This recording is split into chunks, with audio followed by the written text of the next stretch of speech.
All right. So why don't we just do a little bit of dropping anchor just to kind of get into the swing of things. So just take a moment to tap into that sense of curiosity. Just notice what your mind's doing right now. It's in the evening for most of you. So, is your mind a bit kind of tired, a bit frazzled?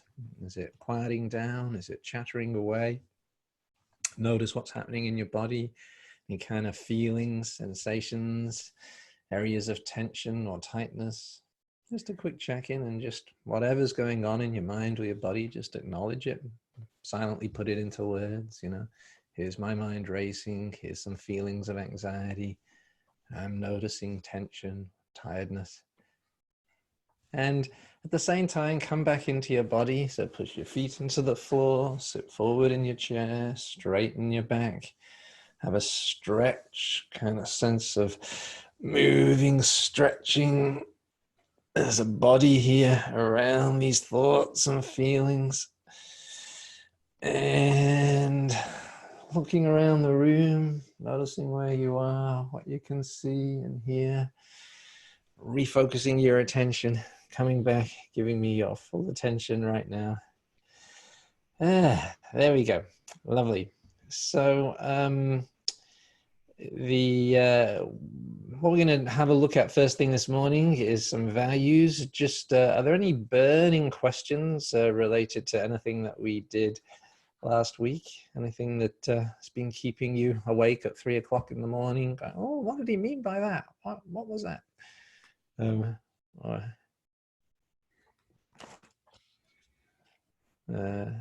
If you got any burning questions, just put them in there.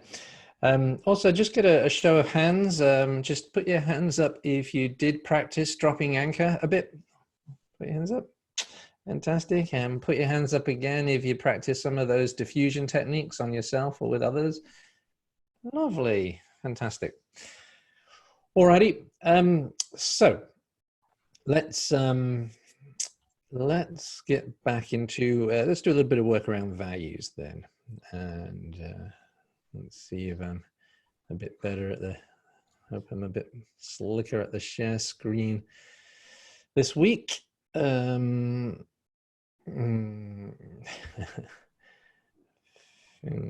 crossed. Is that showing up? Yeah, there we go. Lovely. So we're going to have a look a bit at values, and what I'm going to do is kick off with a lovely little exercise that I'll get you to do in your breakout rooms. And basically, a very simple way of getting to values is just to ask, what kind of person do you want to be? So in your breakout rooms, I'll get you to ask this question of each other. Pick an important role, parent or partner or son or daughter, or member of a group, or a citizen or a student, some sort of important role that you play. And so just for sake of an example, let's go with mother. So you might say, what kind of mother do you want to be? Okay. And take about 1 minute to answer that question. And then the second question goes into more detail. So it overlaps with the first question, but usually you get more information. Suppose we interview one of the people you interact with in that role. So if you pick mother, then suppose we interview one of your children. If your children are still little babies, then suppose we interview one of your children 20 years from now when they're grown up. And we do this interview live on national television, and we say, what was she really like? What were her 3 greatest qualities as a mum? How did she treat you? Now, if magic could happen and dreams could come true, what would you love to have them answer? And if you ever do this exercise with your clients, make sure you emphasize the magic. This is a magical fantasy. If dreams could come true, it's not what would actually happen tomorrow. Because we're trying to tap into values. So if you want to, now I think there's a script for this on the bottom of page.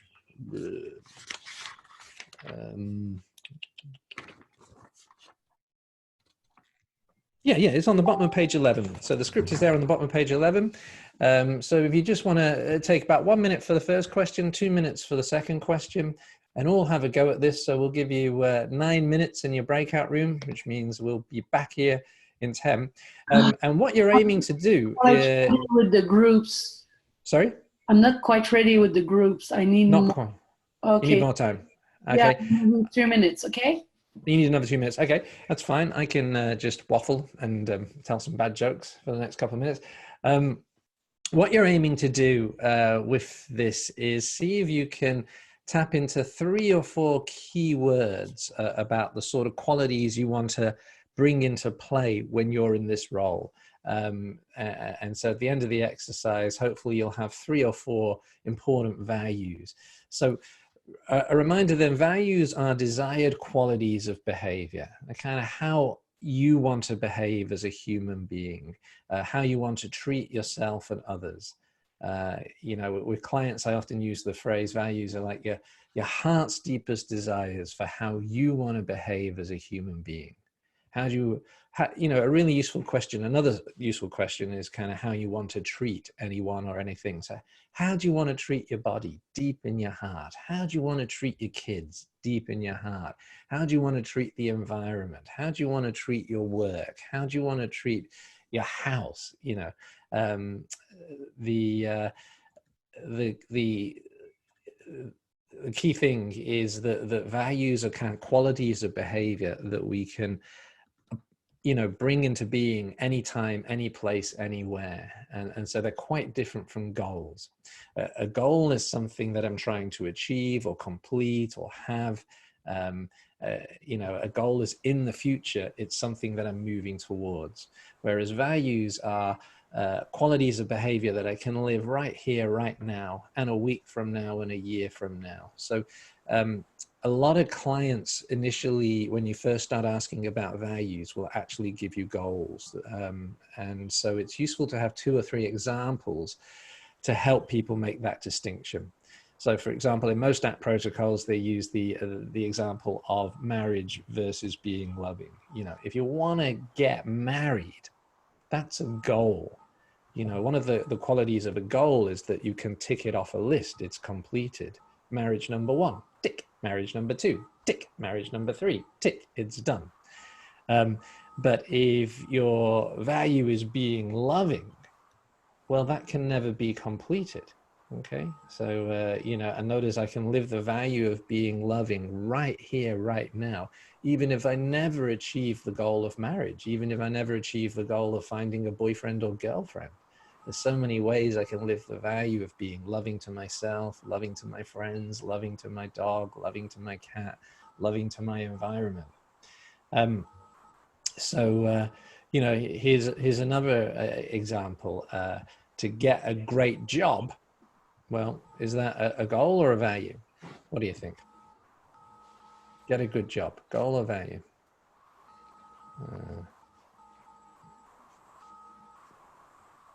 It's a goal. Yeah, it's a goal, isn't it? You know, yeah, you can tick it off the list.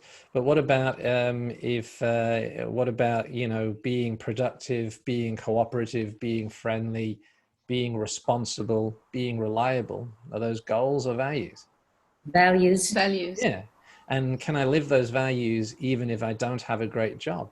Can I live those values even if my job sucks, even if I'm unemployed, even if I'm retired?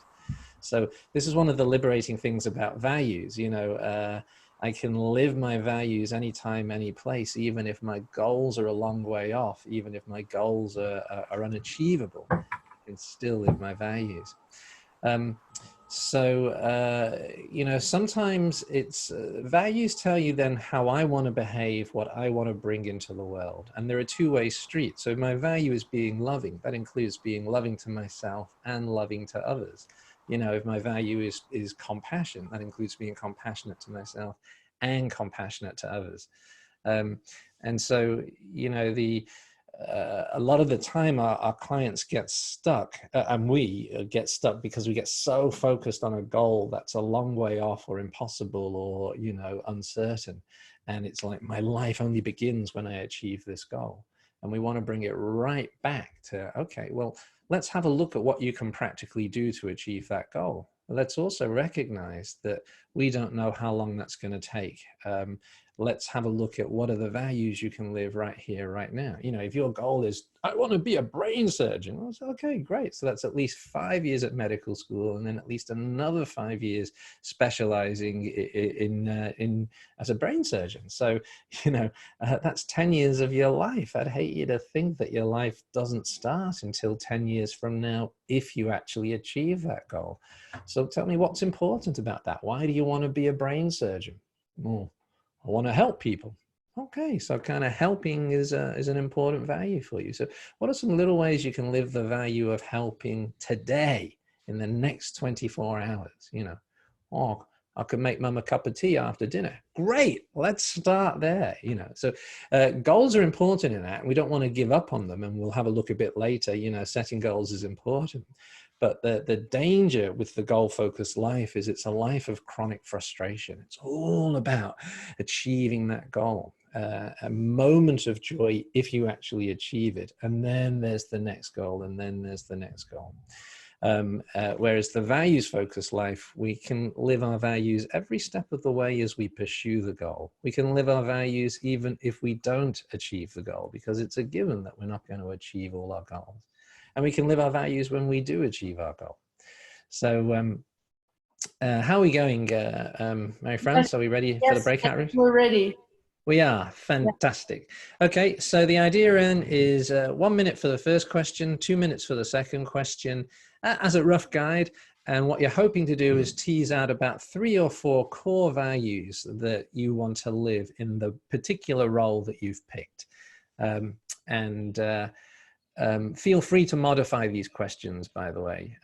You know, that goes for everything in this workshop. Modify and adapt it. If you can think of a better way of saying it, then good, make it your own. All right, so we'll meet back in 10 minutes then. Yeah. Yep. Let's go.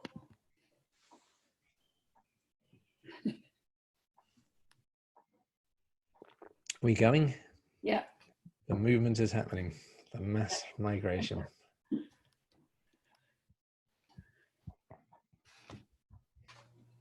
Oh.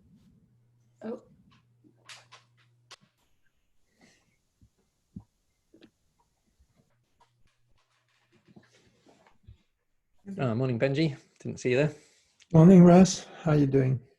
Good, good. Have you finished building that thing in your backyard? Pretty much. I still need to put the plastic thing on. How's your back coping? It's doing good. It's doing good. When I'm active, it's okay, actually. Oh, good stuff. Have we got everyone logged on this morning? We got a full house? Hey, Fabi. Have we got a full house today? Yeah, we've got 133. There's a number of people who can't attend because of time zones.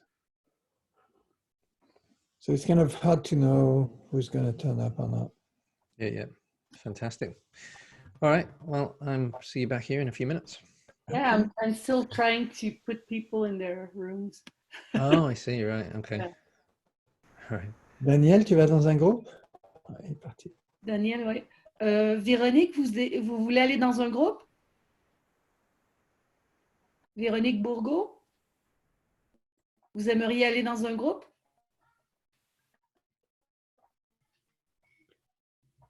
Moi, je suis supposé d'être dans un groupe et je ne le suis pas encore. Qui parle? Maxime Dumais, dans mon titre, c'est marqué groupe Max MD. Mes collègues aussi, c'est indiqué la même chose. Oui, il y a Marianne Baudin. Oui, la semaine dernière aussi, on a manqué les 2 premiers exercices là, parce qu'on n'était pas dans le même groupe. Vous n'êtes pas Je ne chanceux. vois pas Maxime. Attends. Il faut écrire tout le monde la même chose. Groupe Maxime. Maxime écrit groupe Maxime aussi. Oui, c'est fait. Oui, ok, d'accord. Ça ne sera pas long. Je vais juste vérifier. Des fois, Il y a beaucoup de gens qui ne sont pas en vidéo encore, qui ne sont pas dans des groupes. Oui, c'est ça, mais comme là, je cherche les groupes Maxime. gr.maxd. Excuse-moi, hein, Maxime, je suis vraiment désolée. Je vais, Ben, vous en avez beaucoup à gérer. peut-être parce qu'il y a une Maxime femme aussi, c'est peut-être ça. J'ai peut-être mis la mauvaise Maxime, en fait. Grave. Mais c'est ça, je t'avais écrit aussi en privé pour m'assurer que c'est. Oui, je m'excuse. Je pensais que c'était la Maxime fille, donc c'est dans ce temps-là. Il faudrait se trouver des nicknames, en fait. Ouais, c'est ça. Mais... OK. Puis là, tu vois, je cherche ton nom. Dans le fond, c'est FR, petite barre, Maxime, D. Ouais, je t'entends, mais je vois pas ton nom. Je peux pas te mettre. Ah oui, Marianne, groupe Maxime. Marianne Baudin dans ton groupe? Oui, OK, je m'excuse. Pour le deuxième, ça va aller mieux, OK? c'est correct, parfait. Hey, c'est la seule chose qui est un petit peu encore en rodage. Je vais imaginer la prochaine, ça va être fou. J'espère bien. Ça fait beaucoup de groupes, hein? Je comprends. Vous faites de la belle Merci job. beaucoup Bienvenue. de ta compréhension. OK. Donc, Il y en a quelques-uns encore qui s'en vont.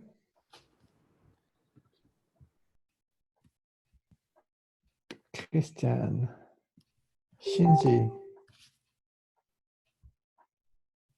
Hey Shinji. Did you want to Good go into a morning. group? Do you want to go into a group work? Hi, nice to meet you. To see you.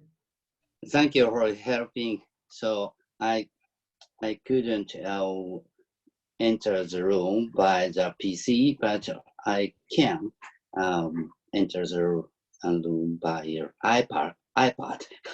Very good. oh. Do you want to do small group exercise or you want to stay here? No, Yes, I couldn't follow the meeting, so I'm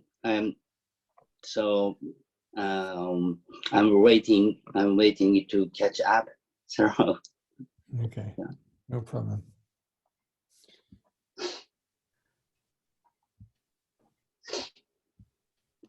Donc presque. OK, so Debbie est toute seule. Salle 32. Oh my God, c'est plate. Il y a Alex Portugaran qui semble encore. Groupe Il y a aussi Tuvia, groupe Je sais pas, ce Mélissa. qui arrive, c'est quand les gens quittent, ça marche pas. Donc, ils sortent du groupe, puis les remettre, c'est un peu... OK. Marianne. Ça prendrait de leur dire d'attendre que tu les sortes. Maxime D. Marie-Ève. Oh, je trouve Il y a pas Tuvia qui veut aller dans le groupe de Mélissa, qui semble ne pas y être allé. Tuvia, j'ai... oui. Elle devrait être dans la 20. Tu peux-tu la mettre, toi? Je peux pas, moi, j'ai pas de... OK. C'est beau, je vais l'envoyer. Ça, c'est fait. Il n'y a que toi qui as le contrôle du groupe. Il faudrait que j'écrive tous les groupes à la main, mais ça en fait vraiment beaucoup. Puis, il y a des gens qui écrivent NG, mais plus tard. Ouais, c'est ça, tu devrais leur dire qu'ils vont dans des groupes au hasard, puis ils leur disent. Parce qu'on ne peut pas le faire, on ne peut pas tout faire.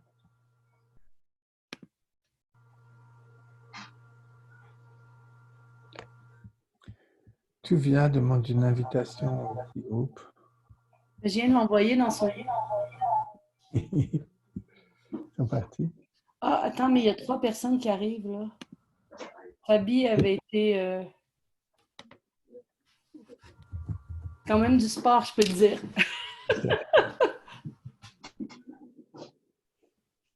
Christine est en train de revenir. Donc, dès qu'ils sortent, en fait, je ne peux plus les mettre dans des groupes.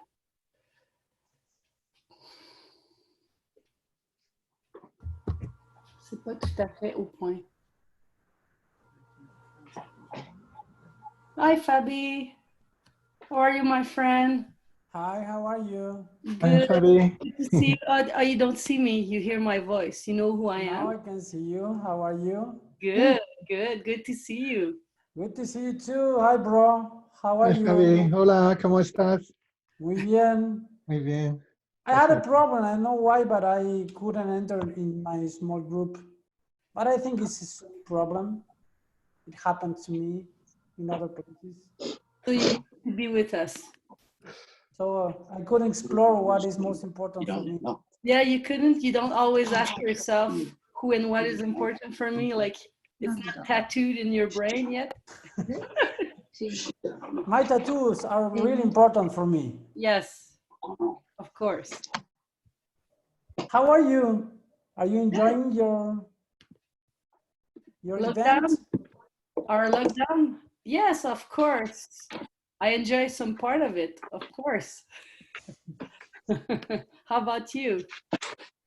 I'm enjoying a lot. It's nice to share with people, to connect, and to see you. It's fantastic. Yes. Bon, est-ce que tu m'entends? Bonjour Christine. Christiane. Vous m'entendez? Oui, oui, je t'entends.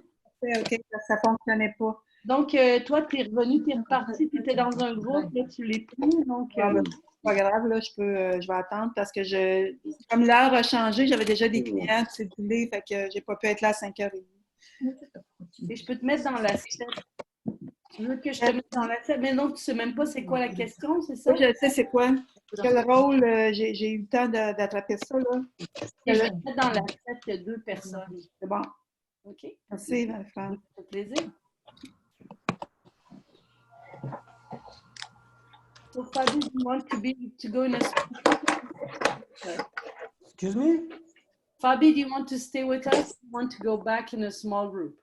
I would like to go back to the small group. So with you, okay, you were with who? Do you remember? I have an idea, like, you know? Oh, I don't know. I don't remember because I couldn't go in. It just collapsed before.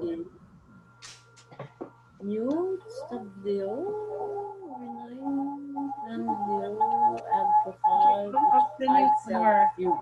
where people speak either Spanish.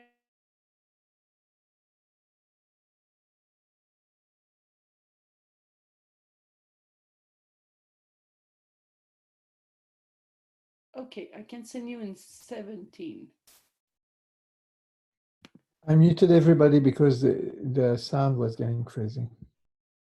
17. Just, I'm still, this is Tuvia. Hi, everyone. Hi. Hey. Still hoping to get into my group. If Melissa's available, that'd be good. If not, any English-speaking group. Not sure what's going on, Tuvia. Apologies. It's okay. I recognize this. You're stuck in cyberspace. So, Tuvia, which group were you with? I was with Melissa. Melissa, okay. So you didn't. So I guess the best thing would be to put just the number of the room after your name. So it's easier for me if you get kicked out to go back. I never got in. I was accidentally sent to a room with French speakers. Oh, so room 20, I guess. Okay, let's see. Want me to write room 20 on my title? On my nameplate, so to speak? Yes, please. I'll send Okay, sure. Okay, I found your group. Okay, great. Thank you very much. No problem. Welcome. Okay, so Tuvia, where are you? I see you, but I don't see your name.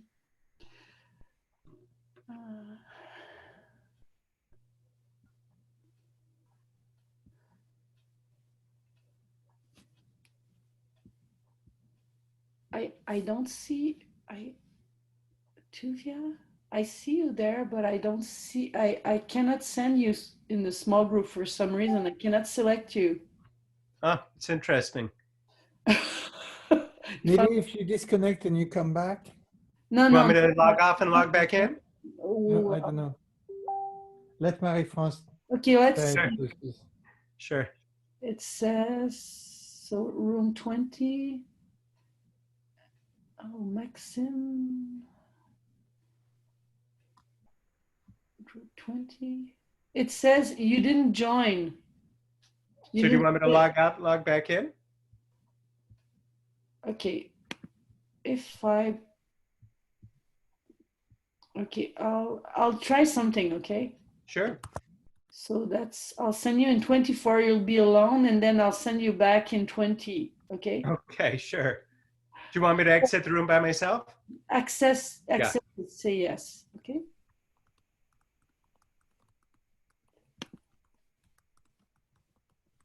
Did you say yes? I didn't receive an invitation. Yeah, that's weird. You don't see it because I sent it to you. Yeah, no, nothing's popping up on the screen at all. Usually pops up in the middle of my screen. It's weird, but it's I really send it to you. In the chat? Was it in the chat? I don't see it in the chat either. I don't know.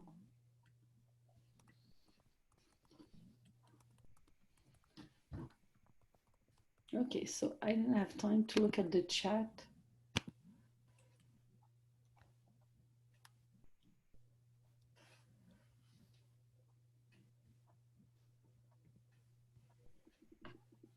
Wow, it's quite busy. Bonsoir, Amélie. Ça va?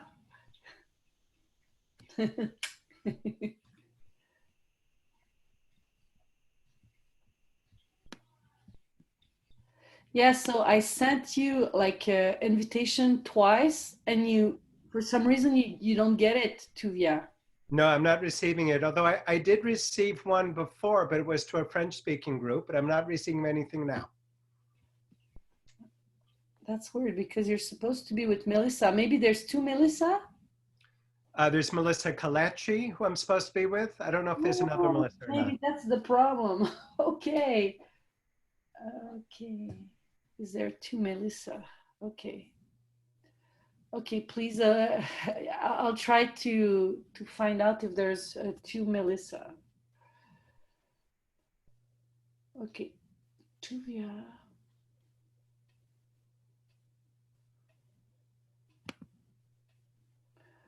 Okay. Are you sure Melissa is here tonight? I know she's supposed to because we spoke to each other very briefly around 4 p.m. Okay. It's possible she didn't make it, which would also resolve the problem we have. So are you with another person? Last week there was another person, but I can't remember her name. Nira, something like Nira or Nora, perhaps. Nira. Nira, yeah. Okay, so right now Nira is in a group with French people, so French English. So yeah, the only Melissa. Oh, Tuvia.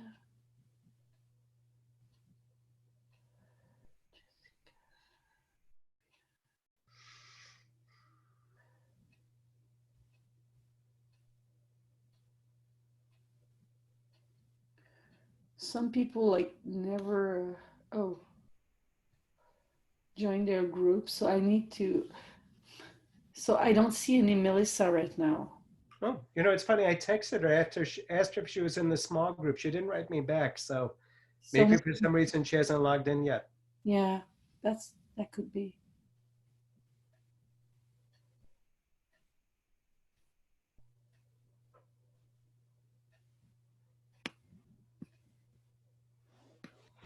Right now there's 47 people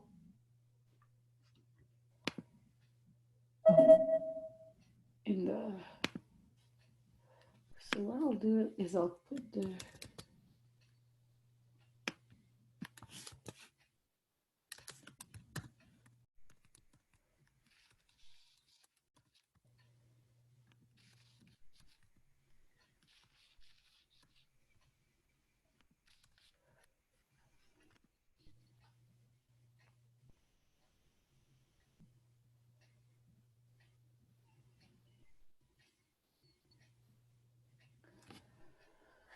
Miriam wants to group Milan. Okay.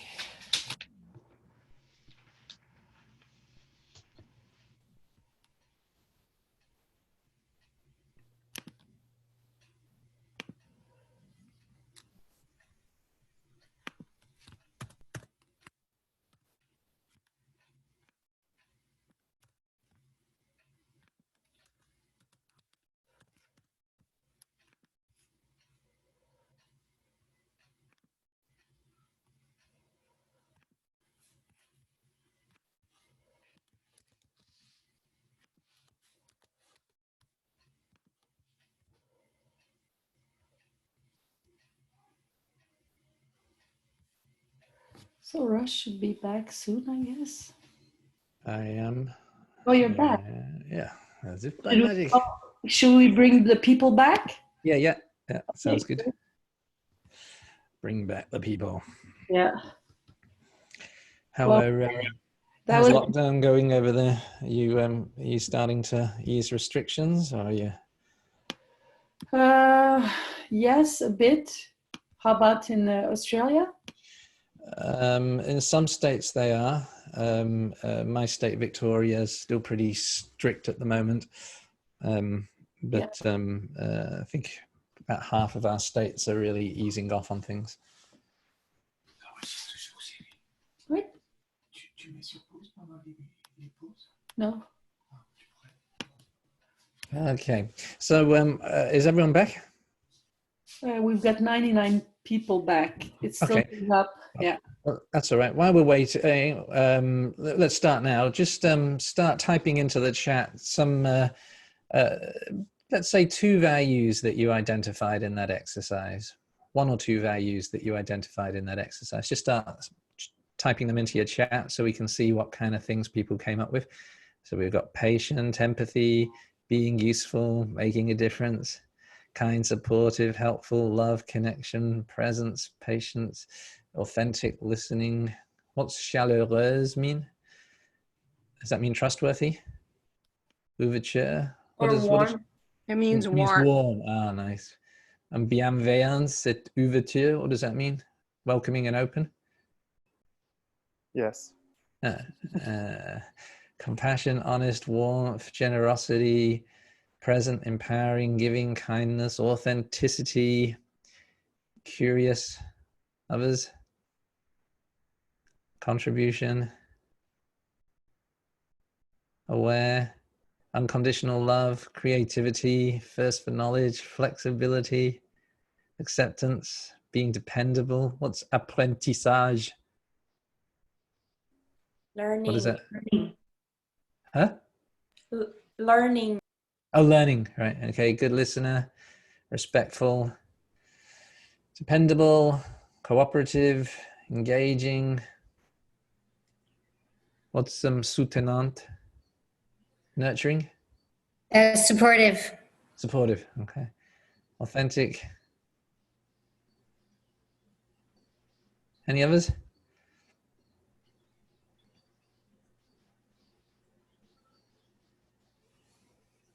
Liberty, creativity. Does anyone have being mindful? Being fun? Fun-loving, playful? Joyful? Spiritual? Any others? Okay, so there's a lot of different values there. You know, I'm just curious, just wave your hand if pretty much all of the values that have just been mentioned, if you'd pretty much like to choose all of them as yours. Exactly. So what we find is there's an incredible commonality amongst values, you know, actually across all cultures all around the world. You know, it's like, is there any culture in the world where parents do not have values around being loving, caring, and supportive? You know, cultural rules vary enormously. The rules about how you raise your children are very different in Australia than they are in China, but the values around being loving and caring and supportive are the same. And so while there's no such thing from an app perspective as right or wrong values, or the best values, or the good values, or the correct values, but you do tend to get this incredible commonality. And we want to really make a distinction between values and rules. Like, rules can be identified by words like should, have to, must, ought, do it this way, don't do it that way, this is right, that's wrong, this is good, that's bad, can't unless, won't until, shouldn't because. Rules are restrictive. They tell you what you can and can't do. Whereas values are liberating. There's an almost infinite number of ways to live a value. So for example, thou shalt not kill, that's a rule. That's a commandment, okay? That's not a value. The value that's underneath that rule or commandment is something like loving. Many, many different ways of being loving or caring. Thou shalt not kill just tells you what you can't do. So very important distinction there. What I'm going to get you to do is just watch this little 3-minute video that's on YouTube. And again, I'm hoping after this workshop, someone might volunteer to kind of put some French subtitles on it. So this is just a nice little animation to that shows the difference between the values-focused life and the goal-focused life. So now optimize screen sharing, share computer sound, yes. Maximize window, yes. Talk your thoughts out aloud so everyone can hear them, yes.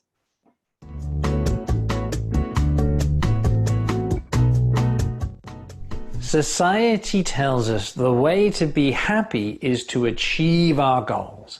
Get that great job, earn that money, get a good body, find a partner, have happy, healthy kids, have a big house, have a nice car, have holidays. Goal, goal, goal, goal, goal. And it's true that if you do actually manage to achieve these goals, then there is a little moment of joy and happiness. But how long does it last? How long before you're looking at the next goal, and then the next goal, and then the next goal? And as we live our life trying to constantly strive to achieve these goals, one after the other, how tiring and exhausting does it get? Is this you? There is a radically different way to live your life, which is a life based on values, a values-focused life. It's like 2 kids in the back of a car, and it's a 3-hour car journey to Disneyland. And the first kid is totally goal-focused. Are we there yet? Are we there yet? How much longer? Are we there yet? This journey of frustration, it's all about the goal. The second kid is values-focused. He's got the same goal. He wants to get to Disneyland, but he's also in touch with his values around curiosity, adventure, having fun. So he's looking out of the window, playing I Spy with My Little Eye. He's counting all the, the interesting farmhouses that he sees on the way. He's spotting interesting farm animals, cows and sheep. He's noticing different types of trucks and cars on the freeway. So he's actually appreciating the journey as he heads towards his goal. Now, they both reach Disneyland at the same time. They both have a fantastic time at Disneyland because they both got to achieve the goal. But the first kid had a journey of frustration. The second kid had a fulfilling, rewarding journey. Then on the way home, the first kid, are we home yet? Are we home yet? Are we home yet? All about the goal, all that frustration. Second kid's looking out of the window, noticing how the world looks different at night, spotting the lights in the farmhouses and the cat's eyes on the freeway. The car breaks down on the way to Disneyland. Now, both kids are really disappointed because neither of them achieved their goal. But the second kid at least had a fulfilling journey up until that point. Now, when the pickup truck arrives to tow them home, the first kid, oh, it's not fair. I want to go to Disneyland. How long before the car gets repaired? It's not fair. It's not fair. The second kid starts to notice how the world looks different when you're sitting in the front of a pickup truck high above the level of the rest of the traffic. So this is the very important distinction between the values-focused life and the goal-focused life. In the values-focused life, we have the fulfillment and satisfaction of living our values every step of the way towards our goals, the satisfaction of achieving our goals, and the fulfillment that comes of living our values even when we don't achieve our goals.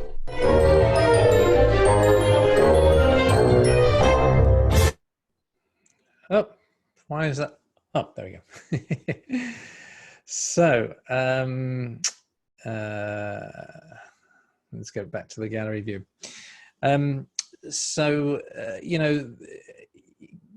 just wave your hands if you have had clients that were so focused on achieving a goal that was a long way off, or perhaps even impossible, and they were miserable because it was all about achieving that goal. Just wave your hands if you can. And just type in some examples of goals that your clients insisted that they had to achieve in order to someone's written here, can I change my kids for the second kid, please? Yes. So find a girlfriend, get a job, marriage, university degree, get rich, promotion, earn lots of dollars, you know, or sometimes it's an emotional goal, like not be anxious anymore or be happy, being muscular, stop drinking, getting a diagnosis. You encounter this quite a lot with chronic illness or severe injury. You know, it's like, my goal is to cure this illness or cure this injury. And so I think it's very important.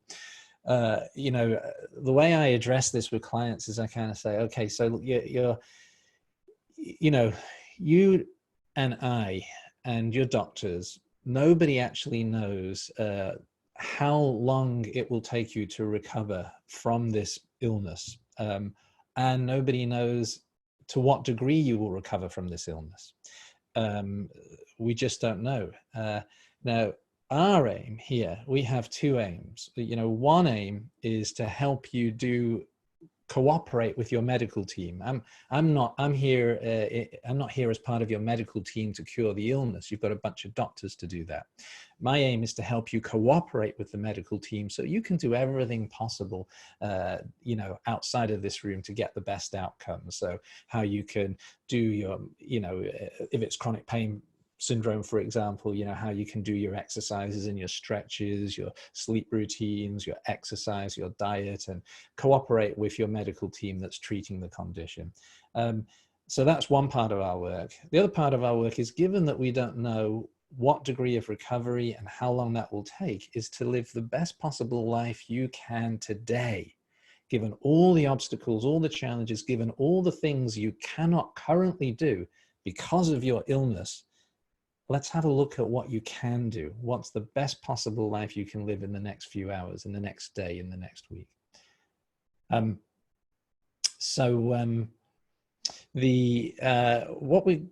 firstly, any questions about what we've just done this morning so far? Just wave your hands if this is all making sense. It's kind of, yay, good stuff. All right, so what we're going to do now, on page 12 is one of my favorite tools in ACT. It's often referred to as the bullseye. It's created by a Swedish psychologist, Tobias Lundgren, and there's a number of different versions of this tool. I'll just put it up on the share screen. Actually, no, I won't put it up on the share screen. You've all got it, haven't you? It's kind of, as soon as the share screen goes up, I'll kind of lose connection with you. So what you can see is, in the center of the bullseye, in the center of the dartboard, I'm behaving like the person I want to be. But if my behavior is far removed from the sort of person I want to be, then I go off the dartboard. And so our position on that dartboard varies all day long, doesn't it? Like, one moment I'm right in the bullseye, I'm living my values, I'm being the sort of person I want to be. And the next moment I've kind of, you know, I've just been jerked off the end of the dartboard, you know. And so what I'm going to get you to do, there's two parts to this exercise. The first little part is I'm going to get you to put 4 crosses on the bullseye for your average position over the last week. But wait, don't start yet, because I need to warn you about something.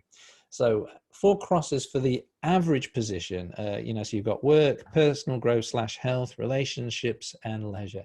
And if you need to, you can subdivide those into more sections, you know, like if you wanted to subdivide relationships into, say, parenting and friends and other, that would be fine. So this is just the average position over the last week. What I wanted to warn you about is, if you do get all 4 crosses in the bullseye, you are seriously deluded, okay? Okay, so I'll give you 1 minute to do this now. You should all have your bullseye. Okay, if you don't have it, then just draw a dartboard, put it into 4 quadrants, kind of work, health, relationships, and what was the other one? Leisure. And just 4 crosses for your average position in the last week. And once you've done that, just look at where you've put your marks and notice what your mind has to say about this.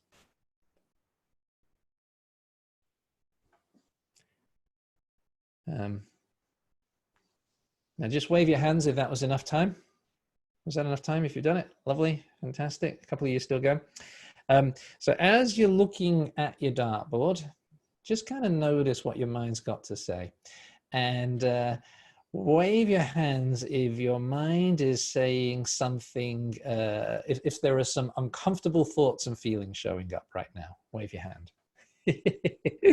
Why should that be? Why is it, you know, that getting in people in touch with their values, why does it so often trigger uncomfortable thoughts and feelings? Just type your answers into the chat box. This almost always happens when we start to get people in touch with their values. Almost always triggers uncomfortable feelings, uncomfortable thoughts. Why should this be? Striving to attain perfection, your disconnection from your values, because we judge ourselves, the I'm not good enough story, I don't meet my values, our values tell what we're afraid to lose, we feel uncomfortable because we're far from our values, shoulds and woulds, judgment, comparison. All of this stuff is not enough time, rude awakening, it feels too much, it's overwhelming, not good enough. So, you know, there's a discrepancy between my values and my actions, right? And the bigger the gap between my values and my actions, the more uncomfortable the thoughts and feelings that show up. And this is one of the reasons why some clients will not do values work up front. It's just sometimes for some clients, it's just too confronting. It's too painful. Let's suppose in the grip of my addiction, I have hurt everybody in my life, destroyed all my closest relationships, damaged my body, you know, and I start to kind of get in touch with my values and realize what I really want to be about as a person. And now there's all this guilt and this anxiety and this shame and all this self-judgment comes in, and it's all too overwhelming. So I don't want to go there.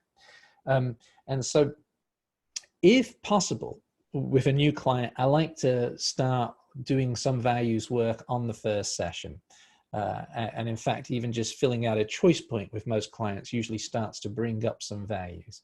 But if I'm trying to do values work with a new client and I get this kind of closing down, shutting down, or I get this kind of angry, that's bullshit, take it away, mate, or I kind of get this kind of, you know, frozen or overwhelmed response, or I just get the I don't know, then that is an indicator to me that I probably need to put the values work on hold for a little bit and develop the mindfulness skills, develop diffusion, acceptance, dropping anchor, self-compassion, and then come back to the values work a bit later when the client's got the ability to actually handle the uncomfortable thoughts and feelings that show up, to unhook from the self-judgment, to actually open up and make room for the anxiety or guilt. And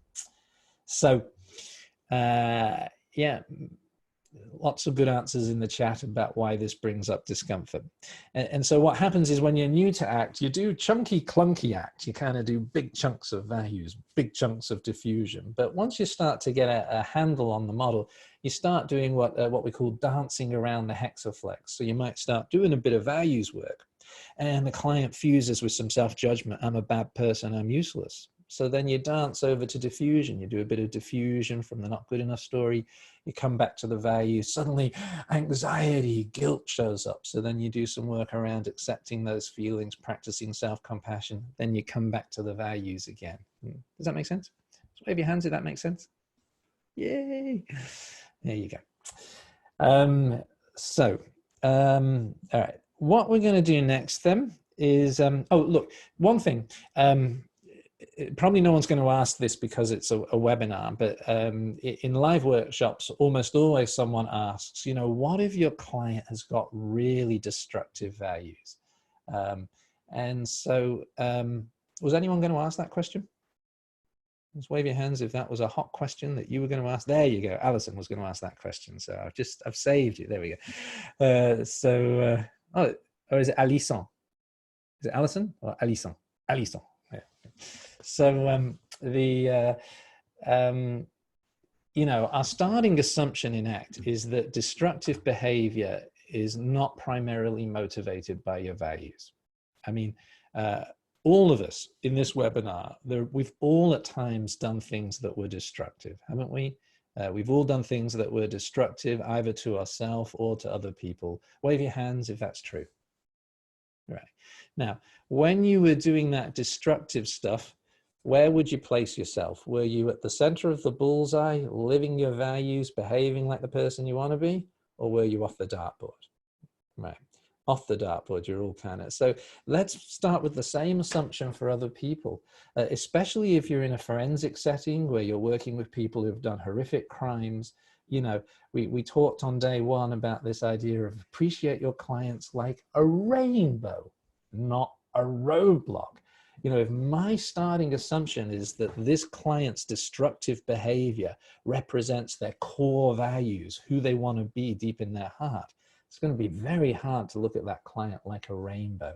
So let's make the same assumption with our clients that we know to be true for ourselves. Let's assume destructive behavior is motivated by fusion, experiential avoidance, operating on automatic pilot, being pulled away from your values. You know, it may turn out to be wrong, but it's a good pragmatic starting point. All right, now what we're going to do is have a look at, so we've got Anne-Marie, oh, sorry, that was private, but I didn't mention your surname. So, but I've got a private message here that's true. I worked for over a decade with criminals, and they have the same values as us, you know.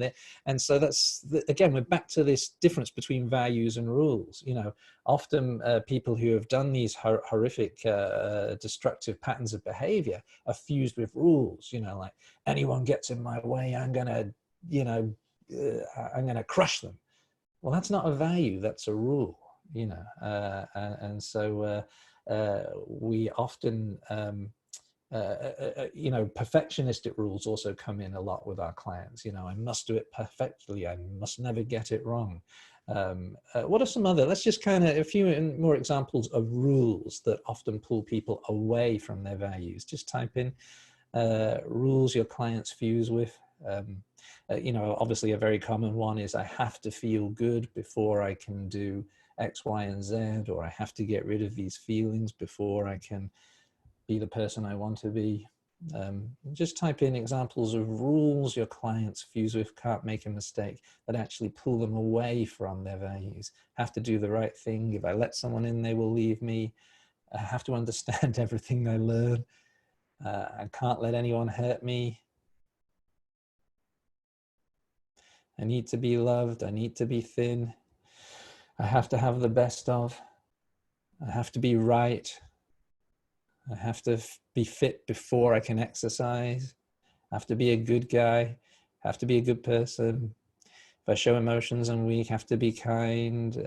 I have to obey my parents. I have to do what my religion or my culture tells me to do. So, you know, I have to rely on myself because you can't rely on other people. So this distinction between values and rules is very, very important. All right, what we're going to do next then is we're going to do a bit of goal setting. So let me just go back to the share screen. So, you know, ACT is certainly about living a values-based life, but it also involves setting goals.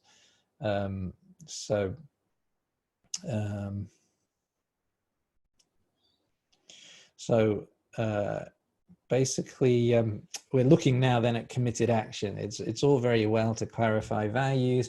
Values are like a compass. They're like a compass in the sense that they give you guidance, they give you direction, they help you find your way when you're lost. But a compass doesn't give you a journey. The journey only happens when you start moving your arms and legs and taking action. So, you know, it's nowhere near enough to help clients clarify their values. We then need to move on to goal setting. Basically what I'm going to get you to do is pick one quadrant on the bullseye, and you're going to do some short-term goal setting for yourself for the week ahead. So just pick one quadrant. I always say to clients, let's just pick one quadrant to focus on for today's session. You know, if you try to do more than one, it really gets overwhelming and there's a high chance that you'll give up. So let's just pick one. Write down 2 or 3 values. So you've got page 12, you're on page 12. Write down 2 or 3 values in that quadrant that you want to bring into play in the week ahead in this area of your life. So just 2 or 3. Again, I always say to clients, just 2 or 3. If you do more than that, it all gets a bit overwhelming. And then once you've written 2 or 3 values, I'm going to get you to set a SMART goal for yourself for the week ahead. So there's different versions of the SMART acronym. The version that I like, S is for specific. So no vague, wishy-washy goals like, I'm really going to be there for the kids this week. What the hell does that mean? You know, make it specific. You know, I'm going to take the kids.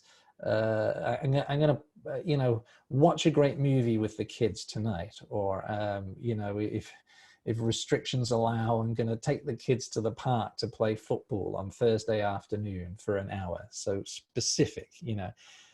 M is for motivated by values. So make sure that this goal is directly linked to the 2 or 3 values that you want to bring into play in this quadrant.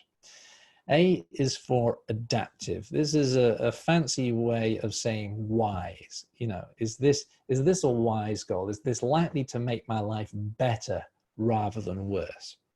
R is for realistic. You know, is this goal realistic given the resources? You know, resources include time, money, energy, physical health, skill level. You know, given the resources available, is this realistic? And the T is for time framed. So I've said next week, but the more specific you can be about the day and the time, the research shows the more specific you can be about the day and the time, the more likely you are to actually do this. So put a time, if you're possible, what day and what time will you do this? In ACT, we have a saying, always set a live person's goal, not a dead person's goal. So a live person's goal, you know, is something that you can do better than a dead body. You know, a dead person's goal or a corpse's goal is something that a dead body can do better than you. So here's a classic dead person's goal. You know, I'm not going to yell at the kids this week. You know, a corpse will never yell at the kids, you know, no matter what they do. A live person's goal, you know, when the kids are really pushing my buttons and I'm feeling furious, I'm going to drop anchor. I'm going to unhook from these lousy kids story.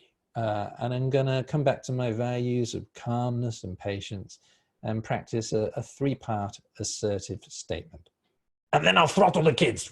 No, just kidding, that last bit.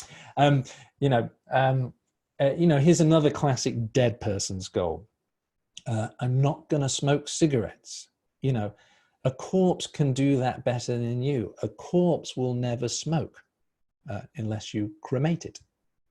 That's the worst joke of these whole 4 days of training. So, yeah, you know, a live person's goal, you know, is when an urge or craving for a cigarette shows up, I'll drop anchor. I'll acknowledge, here's an urge to smoke. I'll breathe into it, and instead of smoking, I'll do a mindful stretch, or I'll mindfully drink a glass of water. So make sure it's a live person's goal. Basically, we're all very good at saying what I'm not going to do. Behavioral goals describe what you are going to do. So, you know, make sure you're talking about what you are going to do. And last but not least, make sure it's realistic. So this is a really useful tip that I picked up from Kirk Strozahl, who's one of the pioneers of ACT. And really encourage you to get into the habit of asking your clients 0 to 10, how realistic is this? 10 is, this is completely realistic. I'm gonna do it even if there's a zombie holocaust. I'm gonna do it. That's a 10.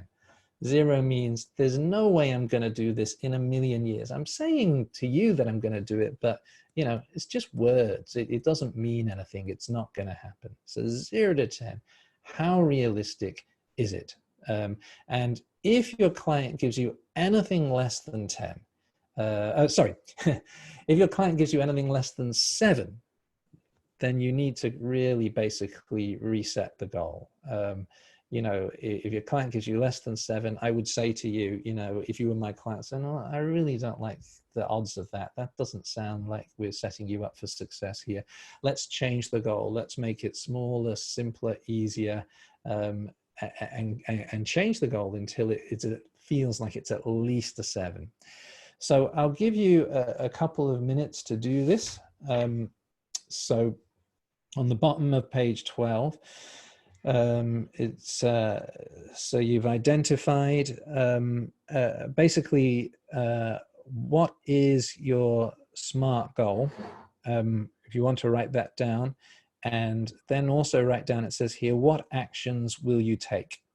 So write down at least 1, ideally 2 or 3 actions that you are going to take in line with that goal. Okay. Just wave your hands if you understand what I'm asking you to do. Lovely. All right. So just give you 2 minutes to write down.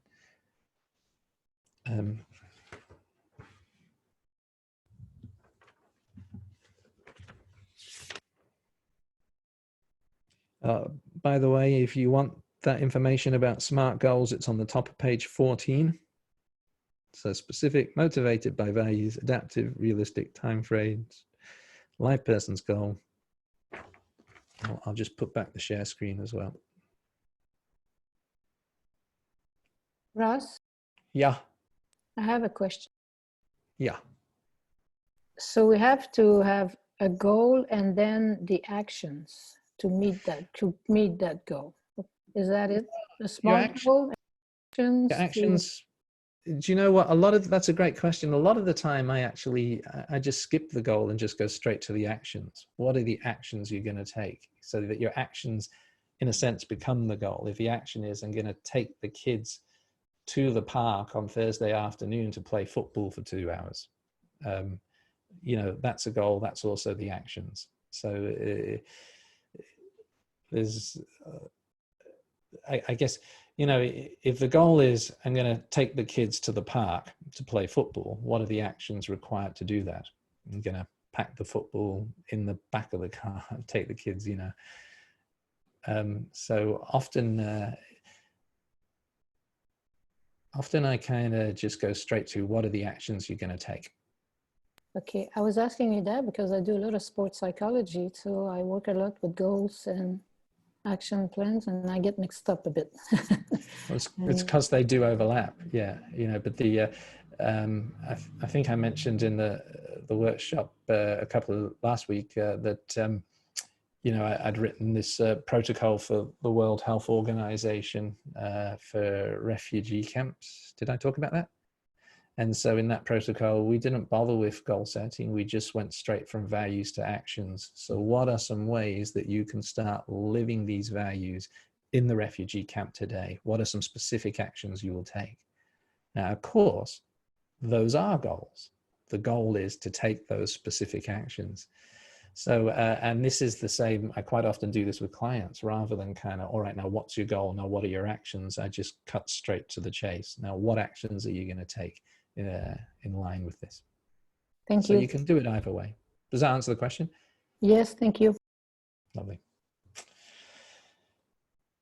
Alrighty, so what I'll ask folks to do, if you're willing to, in your chat box, just, okay, so we've got a question here. 2 questions. Adaptive, what does that mean? It just means kind of wise, sensible, smart, likely to make your life better if you do it rather than worse. What if the goal is to be more open and willing? Is that a dead person's goal? No, no, no, that's a live person's goal. You know, corpses can't be open and willing to have sensations. That's a very much a live person's goal. And someone else has asked, can you explain the difference between values and needs? That's a great question. So needs are goals. Needs are very important goals. They're goals that I think it's so important for me to achieve. I feel that I need to achieve these goals. I need to have these things in my life in order to have a good life. Values are how I want to behave as I attempt to get my needs met. How I want to behave when I do get my needs met. How I want to behave when I don't get my needs met. So suppose I have a need for respect. Well, if I start going out and demanding respect from others and you better respect me, then I'm often going to actually sabotage the respect that I want. But if I kind of live the values of being respectful to myself and respectful to others, I increase the chance of achieving the goal of getting respect. Also, another important goal or need is love. We all need love from others. It's a goal that we all aim for. We all want to get love from others, but it's not a value. But if I live my value of being loving, and I'm being loving to myself and being loving to others, then I massively increase the chance of achieving that goal of getting love back. There's no guarantees. But if I start demanding love from others or manipulating others to get love, I often kind of sabotage that. So needs are just very, very important goals, things that I feel like I need to have a good life. Values are how I want to behave as I pursue my needs, how I want to behave when I achieve those goals, and how I want to behave when I don't, because it's just a given. You're never going to get all your needs. You're not going to always get your needs met. Just want to type in then, what are some goals you've just set for yourself, or some specific actions that you've just set for yourself in line with those values? Just type in some examples.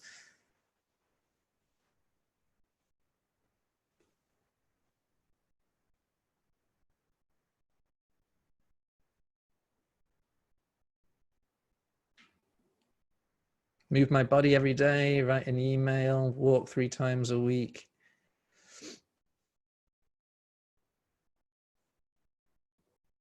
Take walks on lunchtime. Practice yoga, specific sleep, kiss my husband daily. Cardio workout, 30 minutes Friday and Sunday, draw every day by 8 p.m. A few more. Find moments to connect with the kids each day.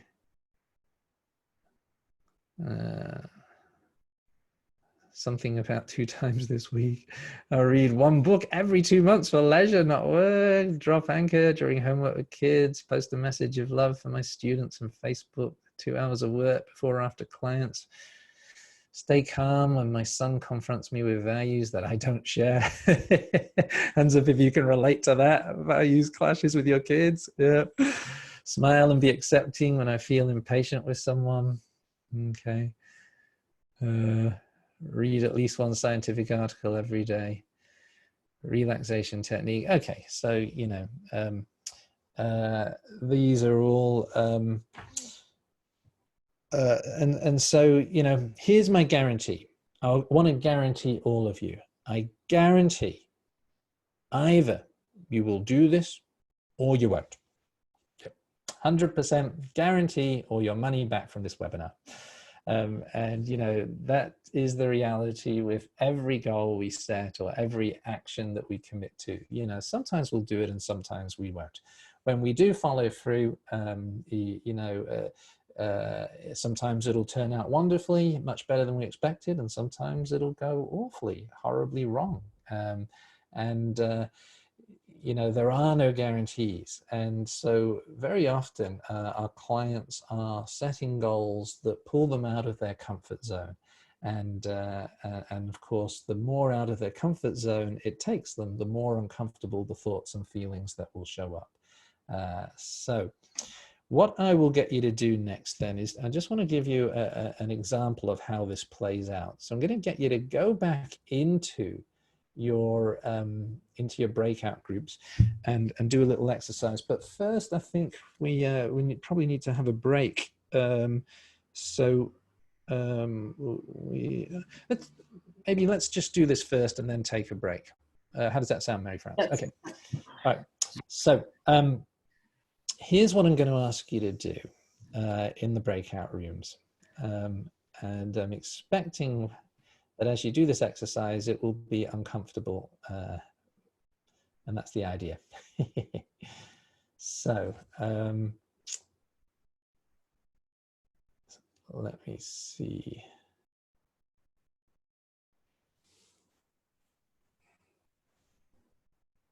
Come on. Why is this not? Oh, well. I don't know why this is not. All right. So what I'm going to get you to do is in the breakout rooms, commit to your goals. And I really want you to kind of own them. I want you to say, this is what I'm going to do to the other people in your breakout room. And as you do it, notice what thoughts and feelings show up. Most of you are going to notice some uncomfortable thoughts and some uncomfortable feelings. So I'll give you about 6 minutes for this. So everyone in the group, just take 30 seconds, a minute at the most to commit to your goal. Tell the other members in your group, this is what I'm going to do, and really own it. And then after you've all done that, share with each other what kind of thoughts and feelings showed up throughout this whole process of setting the goal and committing to the goal. Okay. So 6 minutes in total, and then we'll meet back here, and then we'll have a break and talk about it. You're clear what I'm asking you to do? So are we good to go, Mary Claire? Mary France.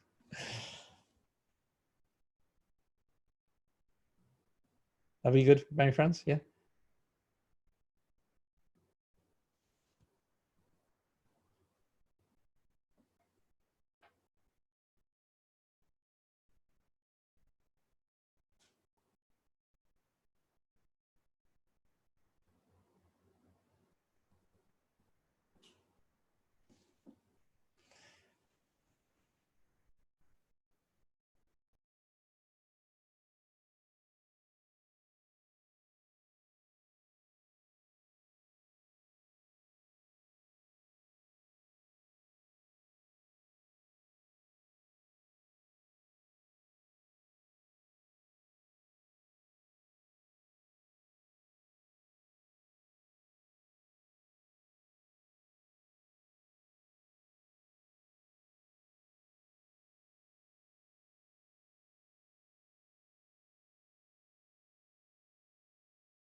Allô, Christophe, t'as pas pu rejoindre ton groupe? Non, mais dans le fond, j'ai quitté mon groupe parce que j'ai fait une erreur tantôt. Ah. Il fallait que je le règle avant que le monde revienne. Je t'ai envoyé un message parce que j'ai comme envoyé sans faire exprès 4 documents de DBT qui ne sont pas à moi. So, okay, there you go. Okey-doke. So they should be here in 60 seconds.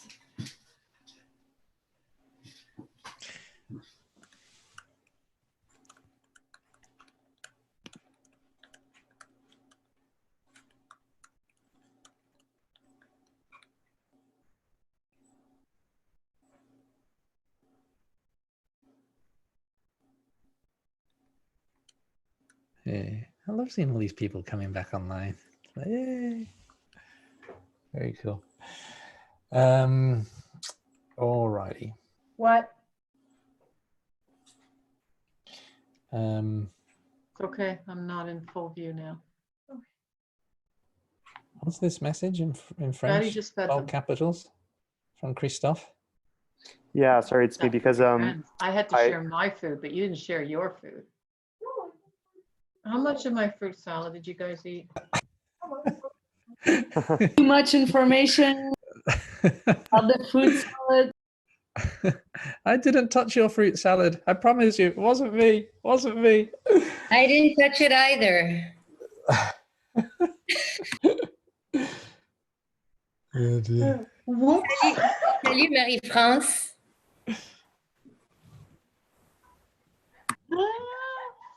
Okay. So do you want to just start typing in then?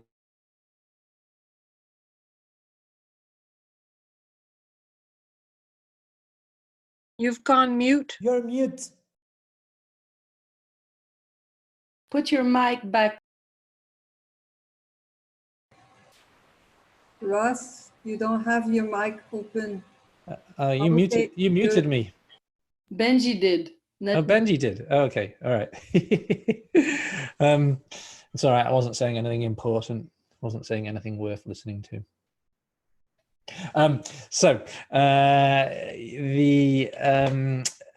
Wave your hands if some uncomfortable thoughts and feelings showed up for you during that whole goal setting and commitment exercise. Yeah, exactly. You know, and just type into the chat, what were some uncomfortable thoughts and feelings that showed up? Just type into the chat, uncomfortable, unhelpful thoughts that popped into your head, uncomfortable feelings that popped into your body during that whole exercise. Shame, sadness, you're undisciplined, anxiety, setting myself up for failure. I won't succeed. Everyone will judge me. My timing might be off. Apprehension, I won't get it done. I'm not able. Too difficult. Doubting myself. Failure. Not another project. False beliefs. Fear. Not enough. I've had these goals for the last 3 weeks. Now I've said I have to do it. More fake news. Shame. It won't work. You know, how do other people finish their PhD? It won't make a difference. Tension, fear of judgment, short breath. How am I going to fit this into my schedule? A few more. Too big, confusing, too difficult. And so isn't this exactly how our clients respond? You know, hands up if you've had your clients say virtually identical things to all of this, right? You know, and so this is kind of what we mean in that when we say we're in the same boat as our clients. This is the human condition. As soon as I say to your clients, don't expect your mind to turn into a cheerleader. You know, don't expect your mind to be there going, yeah, yeah, you can do it. Yeah, yeah, you can do it. You know, that's so unlikely. Yeah. Sometimes your mind will turn into a cheerleader. Sometimes your mind will be very positive. We can predict when. Firstly, when you commit to something a long way off, when you say, I'll do it next year. Yeah, you know. Another is when in the heat of the moment, you're just flooded with inspiration. While the inspiration lasts, your mind will be very positive, you know. But how long does inspiration last for? Not very long, right? You know, some of you have been kind of, you know, sending me little chat messages saying, you know, I feel so inspired, Russ. And I'm like going, don't worry, it won't last.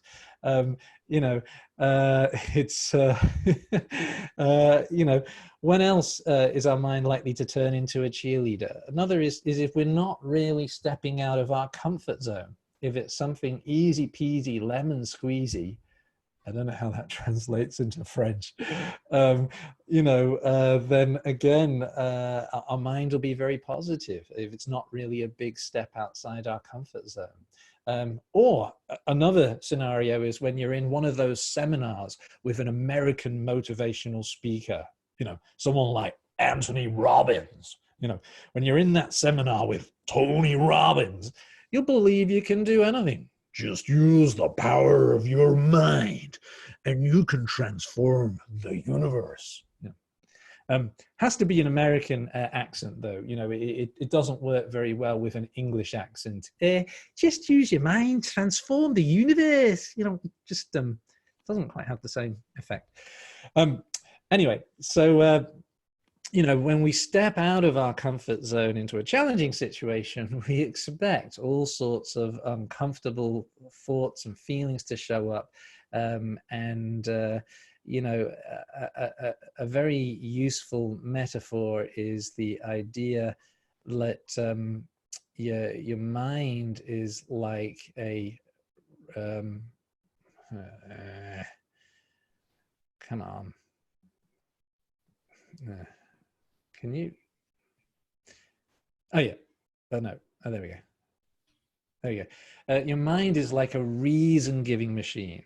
As soon as you even think about stepping out of your comfort zone, doing this challenging, you know, stuff, the reason-giving machine cranks into action, cranking out all the reasons why I can't do it, why I shouldn't do it, or why I shouldn't even have to do it. And isn't it the case that pretty much all of those difficult thoughts, you know, were largely your mind coming up with reasons not to do this, right? So, and so this is why we kind of need to do this dance around the hexaflex. When we start getting to goals and setting actions, we expect this kind of fusion to show up. We expect uncomfortable feelings. So then we need to shift to the diffusion acceptance processes to deal with all of those internal barriers. And we'll look at how to do that when we come back after the break. So we're going to take a 12-minute break. Which means that we'll be back at 10 past 11 my time, and that's going to be 10 past something your time. You can figure it out. 10 past 8. 10 past? 8. 10 past 8 your time. All right, I'll see you back in 12 minutes. Okay, bye. Bye. All right. So, you all had your reason-giving machine cranking out reasons why I can't do it, why I shouldn't do it, why I shouldn't have to do it. Just wave your hands if you, you know, if you had some reasons that were a bit similar to this. Hands up if you had, I don't have the time. Who had that? Hands up if you had, I don't have the energy. Hands, wave your hands if you had, it's too hard.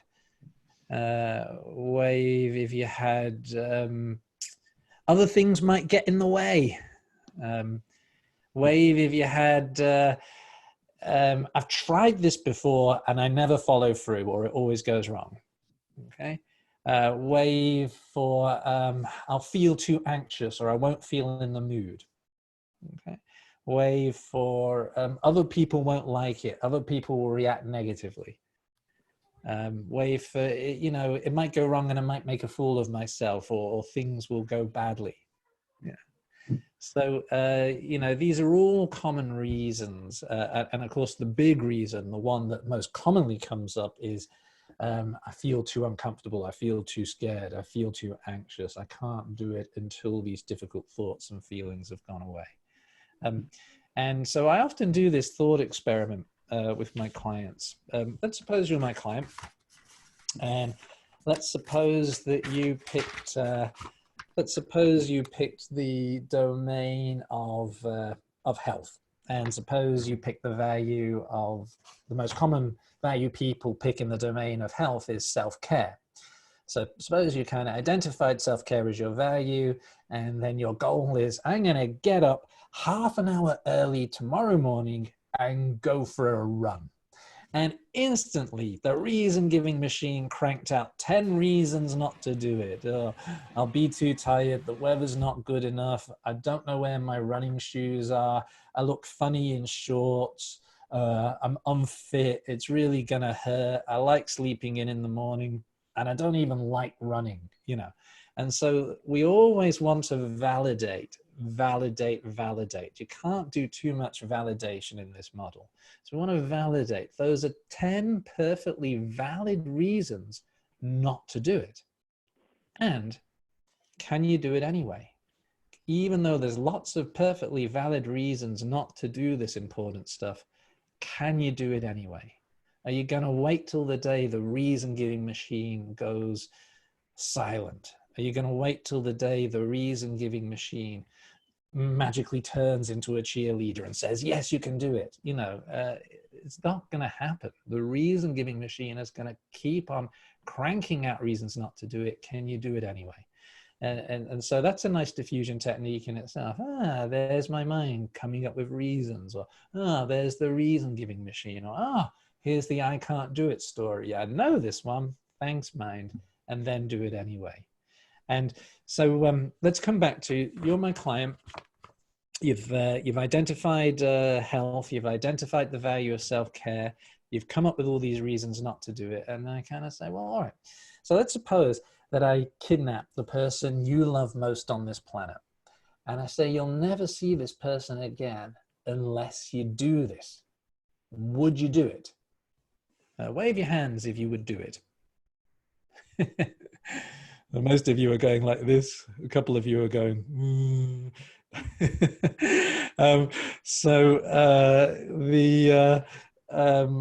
you know, of course you'd do it. Of course you would.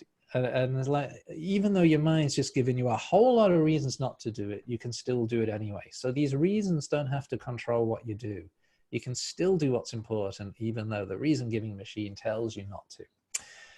Occasionally I've had a client say, well, that's just silly. You haven't kidnapped anyone. And I'm like, well, no, that would be unethical, wouldn't it? But it's kind of like, it's like this part of your life has been kidnapped. It's been taken away from you. Do you want to get this part of your life back? Then this is what you need to do. So, you may have seen, I just had a little slide up before. I'll just put it back up. These are common everyday language terms that people use. And when you or your clients are using this kind of language, it's referring to fusion.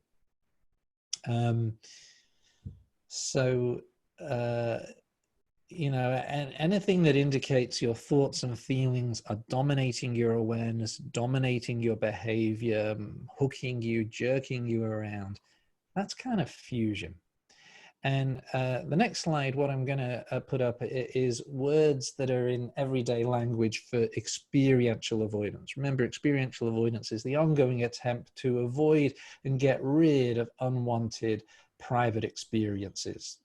Avoid and get rid of thoughts, feelings, emotions, memories, urges, cravings, physical sensations, stuff inside you that you do not want. Oops, come on, slide. So when you or your clients are using these terms, they indicate experiential avoidance. And if you've got any other terms you can think of for experiential avoidance, just type them into the chat box.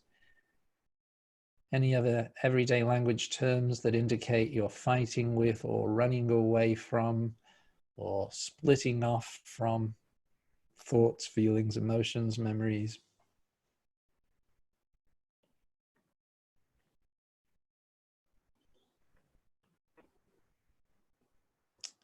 Okay, and has anyone typed anything in there?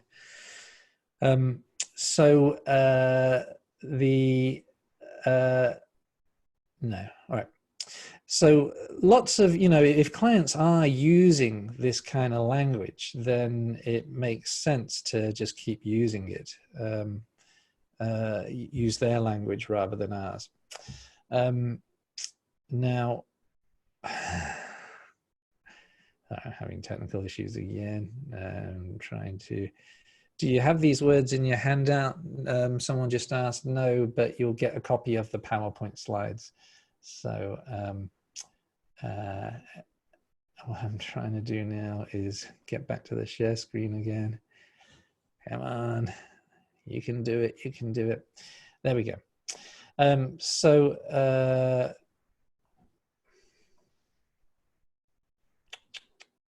All right. So, the flip side of experiential avoidance is acceptance. So acceptance is short for experiential acceptance. So it doesn't mean passively accepting the situation. It means accepting the thoughts and feelings and emotions and memories and private experiences that are showing up in the situation. Remember, it's acceptance and commitment therapy, committed action to change the situation, make the situation as good as it possibly can be, or leave it if that's the best option.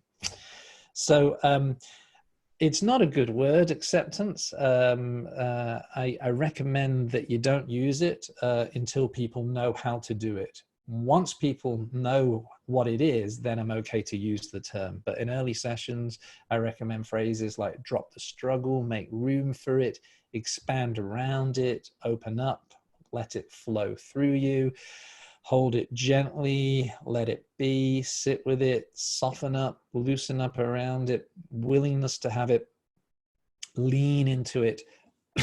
These are all much better phrases than acceptance. When you use the term acceptance, a lot of people think it means tolerate it, suck it up, put up with it, resign yourself to it.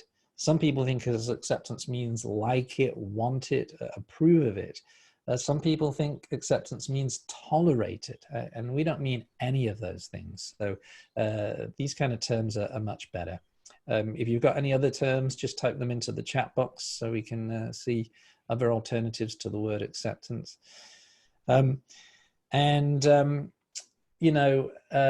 Experiential avoidance is normal. We all try to avoid and get rid of unwanted thoughts and feelings. Is there anybody doing this webinar right now that just loves pain? You just love painful thoughts and feelings and you just want more of it, So experiential avoidance is normal. But high levels of experiential avoidance cause problems. So, in ACT, we're not targeting all experiential avoidance. We only target it when it creates such problems that it's getting in the way of the client's life. It's getting in the way of the goals they've set for therapy. It's getting in the way of the life they want to live.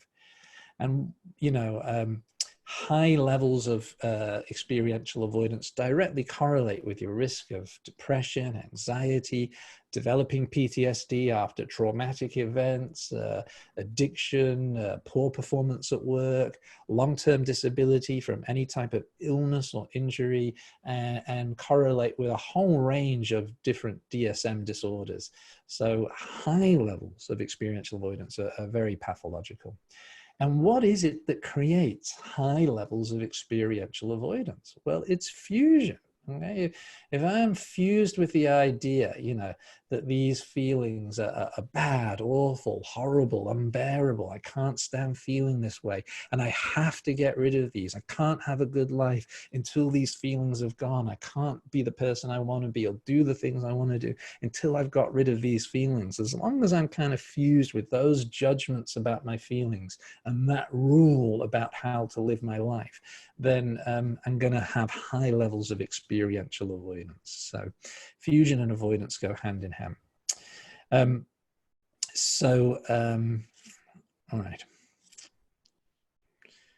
If you're ever kind of doing a case formulation and you're wondering, you know, is this fusion or is this experiential avoidance? It's usually both. You don't get high levels of fusion, of experiential avoidance without also, without high levels of fusion that underpin it. My screen sharing is paused. Why is it paused? Resume share. Okay. Okay. So, oh, my screen sharing is paused. Resume share. That's not what I want to share. I'm sorry, folks. I don't know what's going on here. Let me get out of my PowerPoint and try again. So we're about to have a look at creative hopelessness. Who likes the sound of that? Creative hopelessness. It's a terrible term, only a textbook term. You'd never use that term with clients. What we're talking about is creating a sense of hopelessness in the agenda of controlling my emotions. The other term you'll find in textbooks is confronting the agenda. I think that's a much better term. We're confronting the agenda of controlling your feelings. Avoiding pain isn't working to give you the life you want. And so we want to explore, what have you tried doing so far to get rid of these thoughts and feelings? How has that worked for you in the short term and in the long term? And we want to validate that you've got all of these different ways of avoiding pain in the short term, and they really do work most of the time quite effectively in the short term. But how do they work in the long term? You know, is this pain going away permanently, or does it keep coming back? And the third question in creative hopelessness or confronting the agenda is, what does it cost you using all of these different strategies?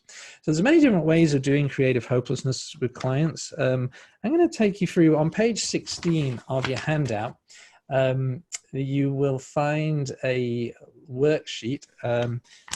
Page 16, this is the Join the Dots worksheet. And it's a nice way of learning how to do creative hopelessness with your clients. I rarely use this now because I know all the steps, but when I was new to ACT, there were so many kind of bits and pieces to creative hopelessness. It was hard to remember them all. So you can use this worksheet.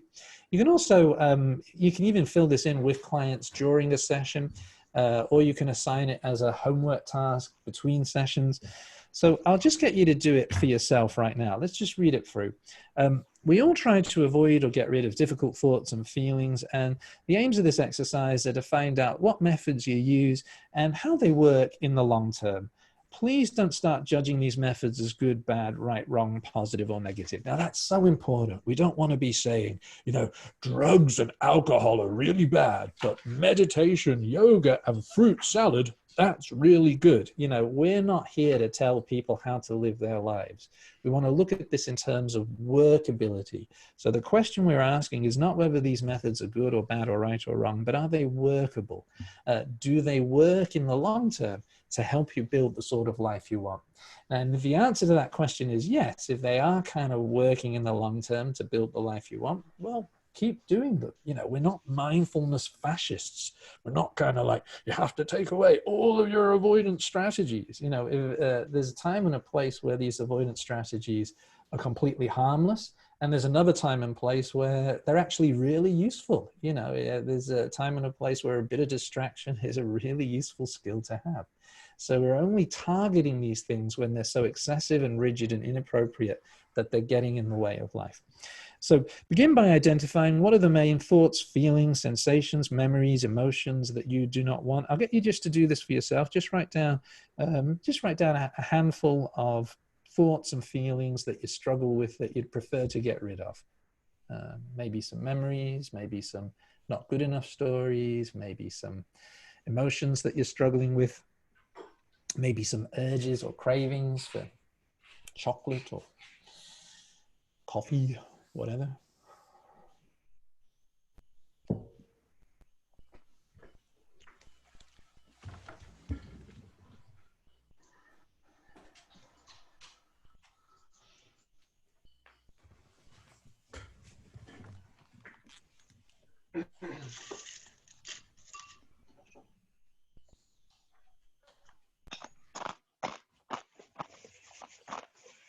Just trying to fix my lighting here. For some reason, my camera's making me look very blue.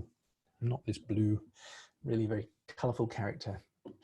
Yeah. Oh, maybe if I, there we go. That's a bit better.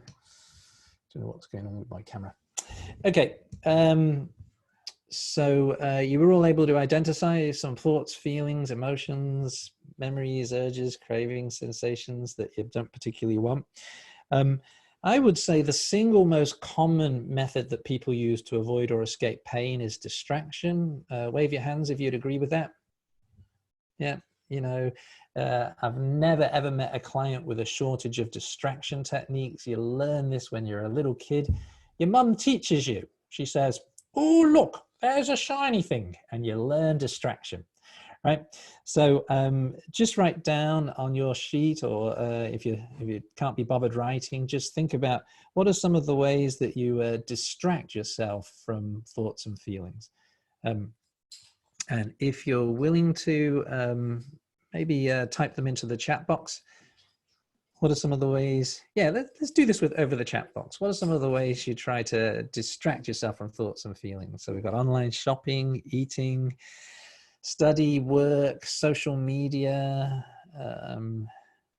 work more, Facebook, Candy Crush, browsing, knitting, Netflix, The Sims, wine and cheese, watching one of my favorite shows, calling a customer, work, play on phone, cleaning?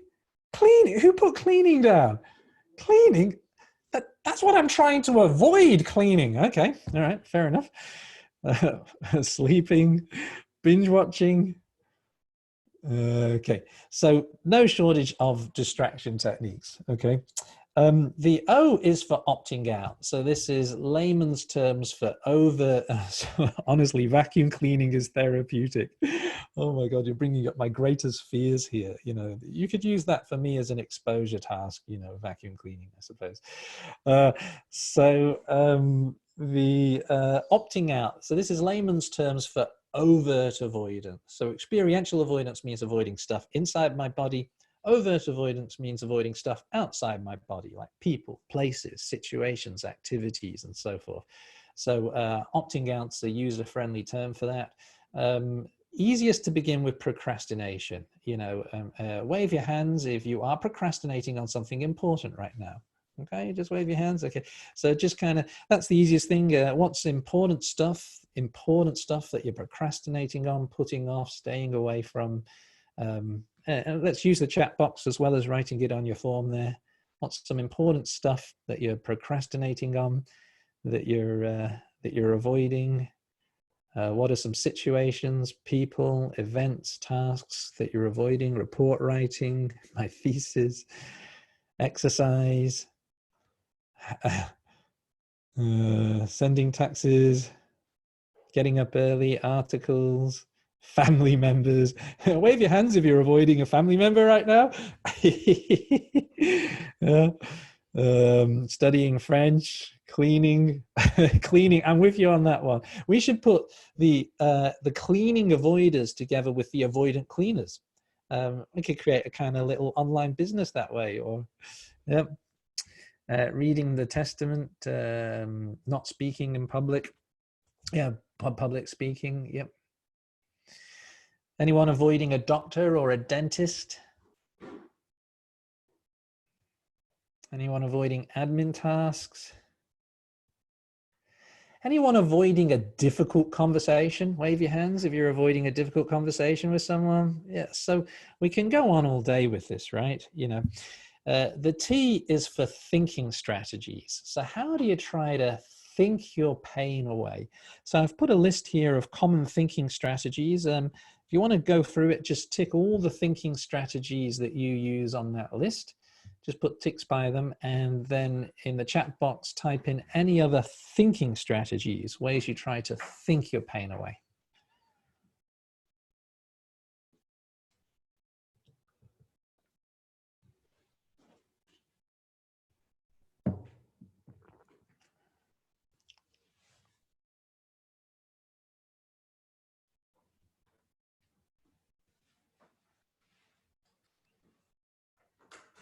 So Fabian's got ruminating and worrying. We've got intellectualize, over planning, dwelling on the past, blaming, negative comparing, to-do lists. Yeah, just put your hands up if you ticked just about every strategy on the list. Put your hand up.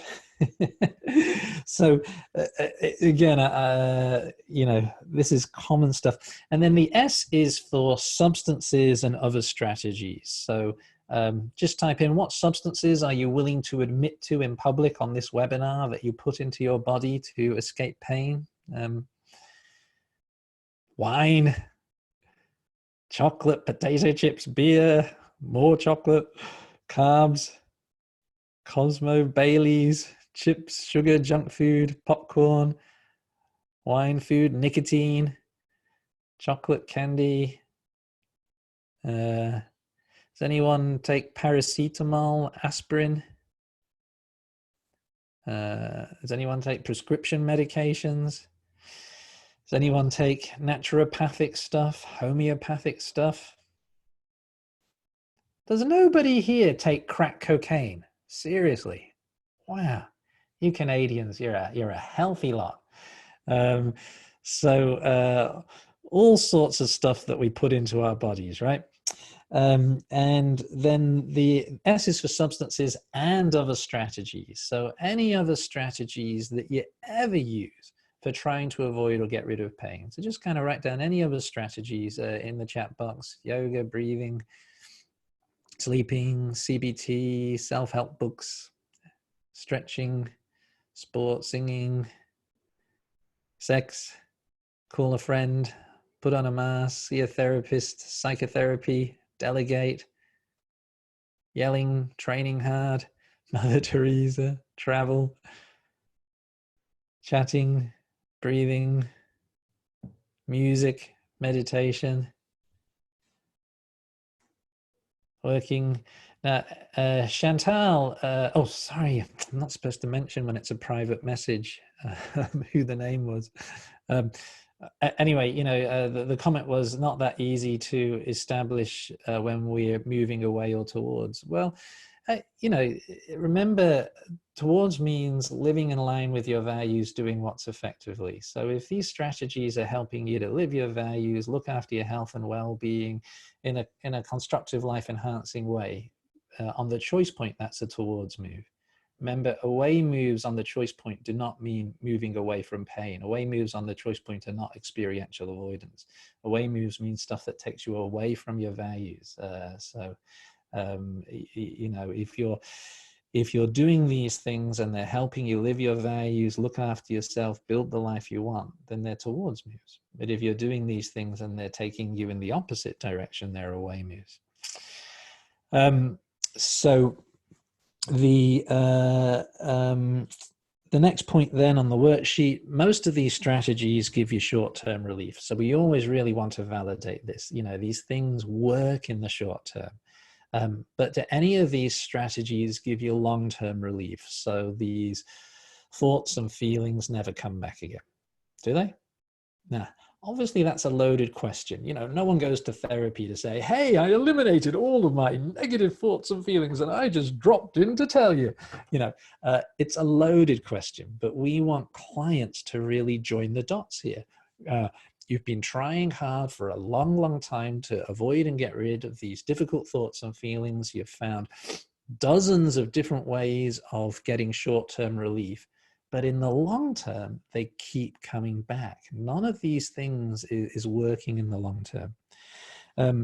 The next point here is very important. Some of these methods are helpful if you use them flexibly, moderately, appropriately. So sometimes folks outside of ACT newbies get the idea that ACT is opposed to all experiential avoidance, and it's really not. As long as you're kind of doing this stuff flexibly, appropriately, moderately, it's really not a problem. But the next point here is when you use these methods excessively, rigidly, or inappropriately, then they have costs. So just take a moment to jot down, you know, what are some of the costs? And I've put some prompts here in terms of health, money, wasted time, relationships, missed opportunities, work, increased pain, and so forth. What are some of the costs of excessively using these strategies? I'm just going to be back in a moment. I'm just going to blow my nose.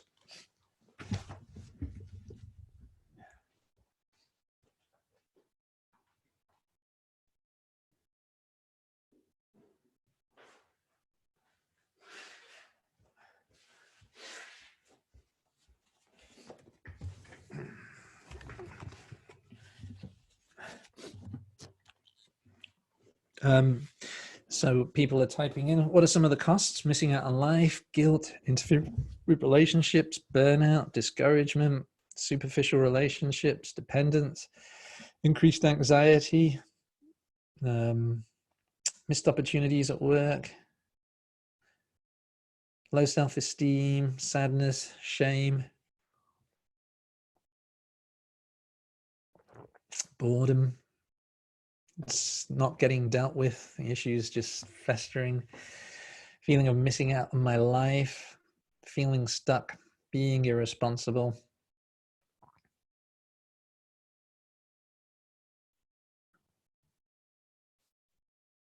Self-loathing, yeah, it gives your mind even more ammunition to beat you up with. Not moving forwards in life and so forth. Yep. So the next point then, this is optional. You may or may not want to put this in there. I often find it's useful. How many of these methods would you say give you some relief from pain in the short term, but keep you stuck or make life worse in the long term? Would you say, you know, none, a few, half, most, or all? And so what we expect is if a client's high-end experiential avoidance, then they're going to answer most or all of these strategies are kind of working short-term, but making life worse in the long term. But a client who's low-end experiential avoidance will maybe, you know, a few or half. So the next point then is so important. You know, you've tried very hard to get rid of these difficult thoughts and feelings. You know, I say to clients, no one can call you lazy. You've really worked hard at this. And I also say to clients, no one can call you stupid. These are strategies that everyone uses and everyone recommends. We all use distraction. We all opt out of the difficult stuff in life. We all procrastinate and avoid the stuff that's difficult. We all use thinking strategies to think our way out of this. And we all use some form of substance that we put into our body to try to get rid of pain. And everyone tells you to do this stuff. So you're not stupid and you're not lazy. You've worked hard. It's just that a lot of these strategies kind of work reasonably well in the short term, but they're not really working in the long term to give you the life you want, to help you be the person you want to be, do the things you want to do, build the sort of life you want to live.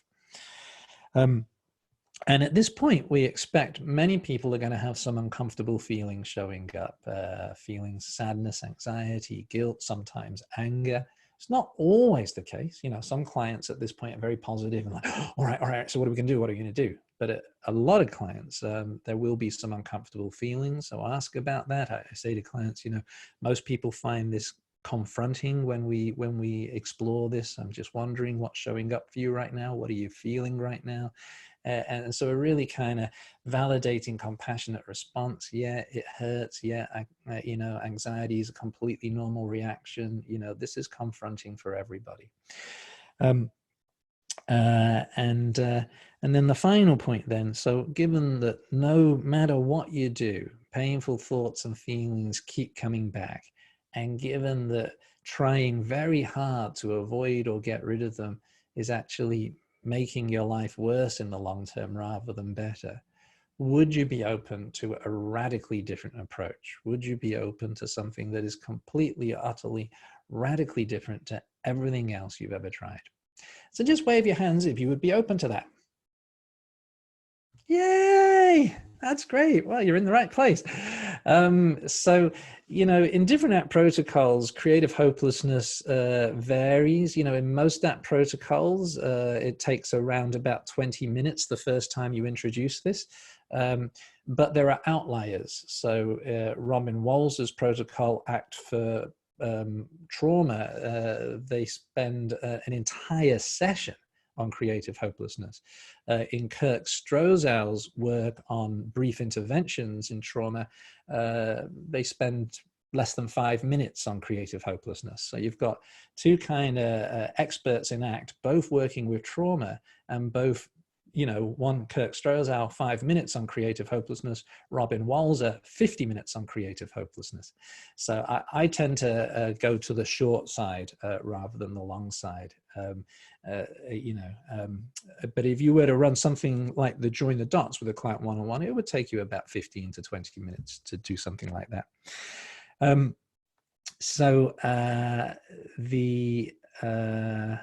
just having a look at the chat here. So, right, what I want to do next then is go back to my presentation and hope that it's working. Okay. So, basically, lots of compassion and validation. It's painful when we get caught in this vicious cycle. You've tried hard to avoid pain. You've done what everybody does. Short term, it works. Long term, it doesn't. It's cost you a lot. You've suffered enough, you know. Are you open to something new? Are you open to something different? So massive amounts of validation, normalization, compassion, and ideally some self-disclosure. I've done this many times myself. We all fall into this. So I'm going to take you through another little exercise now. So this kind of overlaps with the hands as thoughts exercise. So you just need your worksheet for this, or any sheet of paper. Now, if you have neck or shoulder problems, don't do this exercise. Same with your clients if they have neck or shoulder problems, because it can put a bit of strain on your neck and shoulders. I'll talk about alternatives to this. But after creative hopelessness, you know, the quiet clients, you know, are asking, all right, so what do I do next? What are we going to do? And the next phase is what I like to call dropping the struggle. We're going to learn how to drop the struggle with difficult thoughts and feelings. So there's a number of metaphors for introducing this phase. My favorite is pushing away paper. So if you or your clients do have neck or shoulder problems, don't do it. I'll talk about alternatives. So grab your sheet of paper and hold it tightly with both hands. And basically, what I want you to do is imagine that in front of you is, well, it's the same setup as for hands as thought. So in front of you is all the important stuff in your life. So all the pleasant important stuff, like the people you love, your favorite food and music and movies and all that. And all the painful important stuff, all the difficult important stuff, the problems you've got to deal with, challenges, the tasks, the difficult situations, and so forth. And what you're holding in your hands is all the difficult thoughts, feelings, emotions, memories, urges, cravings, sensations, all the stuff inside you that you don't want, you'd like to get rid of. What I'd like you to do is push it as far away as you possibly can. So really push hard, Okay, so straighten your elbows, push your shoulders forwards, push this as far away as you can. Some of you are not pushing hard enough. Push harder, push harder. Okay, see if you can dislocate your shoulders. All right, this is what everybody tells you to do. Your friends tell you to do this. Health professionals tell you to do this. Oprah Winfrey tells you to do this. Okay, so push harder. Okay, because you don't like these thoughts and feelings. Now notice three things as you're doing this. Firstly, how tiring is this? You getting tired? Yeah, we're only going to do this for another half an hour. Okay. Secondly, notice how distracting it is. If in front of you is your favorite movie or the task you want to do well or the person you love, how distracting is this? And thirdly, notice how hard it is to take action like this. How hard is it to drive a car, cuddle a baby, type on a computer, hug the person you love? Okay, now drop it in your lap. Just drop it in your lap. And you notice the difference? As you drop it in your lap, is that less effort? Is it easier to move your arms? Just check it out, move your arms around. Easier to drive a car, cuddle a baby, cook dinner? Is it easier to focus your attention if the task or the person you love or your favorite activity is in front of you, easier to engage? And notice this stuff hasn't disappeared. You haven't magically gotten rid of it. It's still there. And if there's something useful in it, you can use it. You know, even the most painful thoughts, feelings, emotions, and memories usually have something useful for us. They tell us about important stuff in our life. They alert us to things that we need to address or face up to. They can remind us to be kind and caring to ourselves. But if there's nothing useful in these thoughts and feelings, then you just let them sit there, okay, while you can kind of take action and engage in life.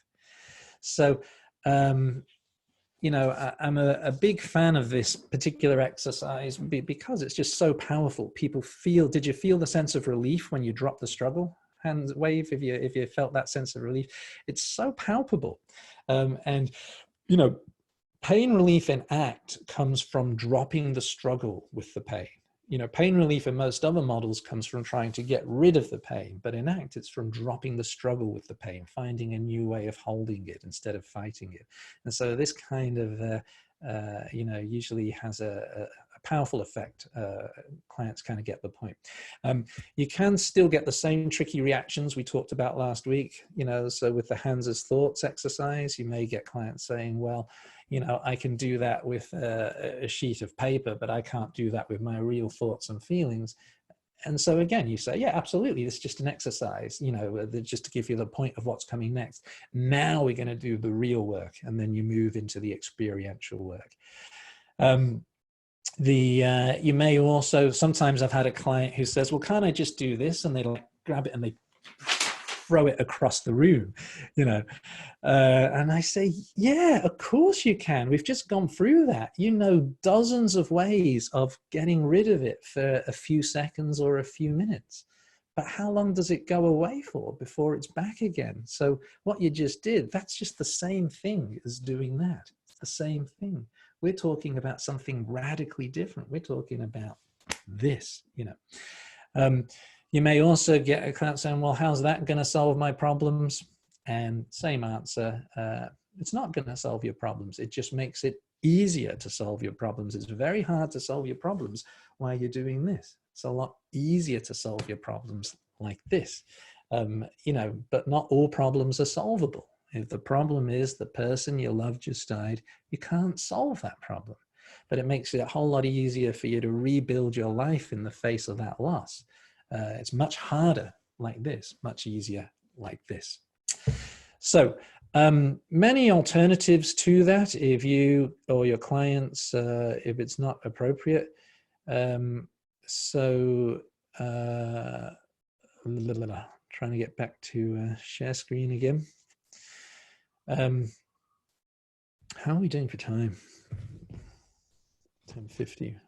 We've got 40 minutes left. Is that right? Okay, so you've got a script for this. If we get time, I'll get you to practice this together in breakout rooms, but I want to get on and make sure you get the experiential part. So important. A lot of newbies think that metaphors are enough, and they're not. Metaphors are very useful, but you need to follow them up with actual skills training if people want to develop the skills of psychological flexibility. Alternatives to pushing paper, the struggle switch. So if you go to YouTube and if you type in my name and struggle switch, you'll find a nice 3-minute animation that kind of illustrates this metaphor. Tug of war with a monster is in every ACT textbook. Having unpleasant in-laws over for dinner is a nice metaphor. You can invite these people into your house and be kind and welcoming to them, even if they're very difficult people that give you a hard time. Classic ACT metaphors, passengers on the bus is, I kind of tweaked that around and changed it to demons on the boat. But again, if you go to YouTube and if you type in passengers on the bus on YouTube, you'll find a nice animation, not by me, but by a guy called Joe Oliver. Really cool animation of that. And there are many, many other metaphors you can do if this physical metaphor is not appropriate. So common responses to pain: we get entangled in it, caught up in it, wrapped up in it. We fight it, struggle with it. We try to conquer it, suppress it, get the better of it, battle with it. We get flooded, swept away, stuck, submerged in it. We get into all manner of fight or flight responses with our own pain, fighting with it or running away from it. That there is a new way of responding that is radically different to everything else. And it doesn't come naturally. When you fall into quicksand, you've all fallen into quicksand at some point in your life, obviously. When you fall into quicksand, what does every instinct tell you to do? It tells you to struggle, right? And you've all seen those old cowboy films, the one where the bad cowboy, the one with the black hat, when he falls into quicksand, that's exactly what he does. He struggles. And as he struggles, do you like those sound effects? I'll just do them again. He struggles, and he kind of sinks in the quicksand until there's just a black hat left on the surface of the quicksand. Would you like a replay of that? But that's not what the good cowboy does, is it? The good cowboy, the one with the white hat, when he falls into the quicksand, he doesn't struggle, does he? He kind of lies back and stretches out. And if you lie back in quicksand, and stretch out, then your body weight is distributed over a large surface area, so you can actually float. So you lie back, you stretch out, and you whistle for your horse to rescue you.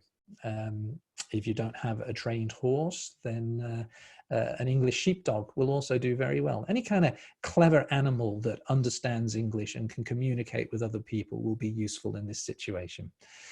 There are loads of other metaphors that convey that when you're in a challenging situation and you do what comes naturally or instinctively, things get worse rather than better. Do you just want to type into your chat boxes any other metaphors that you use?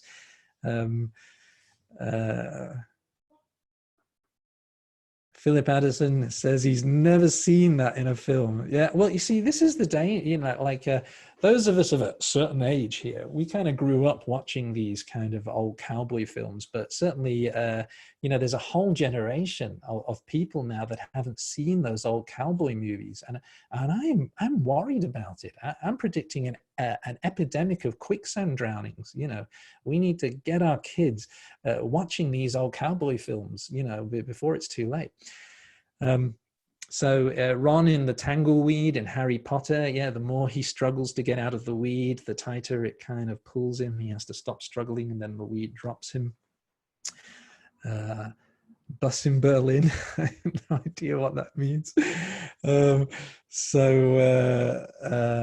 breathing fast for air when you're having trouble breathing in a panic attack, and you try to breathe in faster and faster, but your lungs are already full of air, and so you can't get the air in until you breathe out, being carried away by a rip and so forth. So there's lots of metaphors, and all sports have got metaphors of this nature. When you first start learning the sport and you do what comes instinctively, it actually makes you get worse rather than better. Another common one, if clients can drive, is when your car skids, you know, your instincts tell you to slam on the brakes and try to turn out of the skid, both of which make the skid greater. You know, what you need to do is turn into the skid and very gently work the brakes rather than slam them. So let's just have a stretch. Everyone just kind of stand up, have a stretch. Come on, some of you are still sitting down. Stand up. I can see into your houses. I can see what you're doing. There we go. Invasion of privacy. Let's have a really good stretch. Oh, and just notice your body opening up. This is one of my favorites. Is kind of, you push your hands up so that they're right up top, and then just ever so slowly move to the side, just going further and further and further. And feel that kind of flank opening up, and just keep going with it. And hold it there, and you'll feel kind of warmth flowing into that area as blood flows in. And then right back to center, and then just going the other way, and really notice.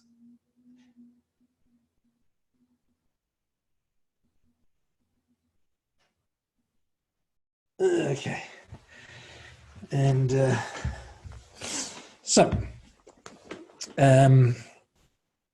oh yeah, Chinese finger traps people have put down. Yeah, that's another nice one there. So these metaphors are all useful at this point when you're conveying, all right, so trying to avoid and get rid of this stuff isn't working.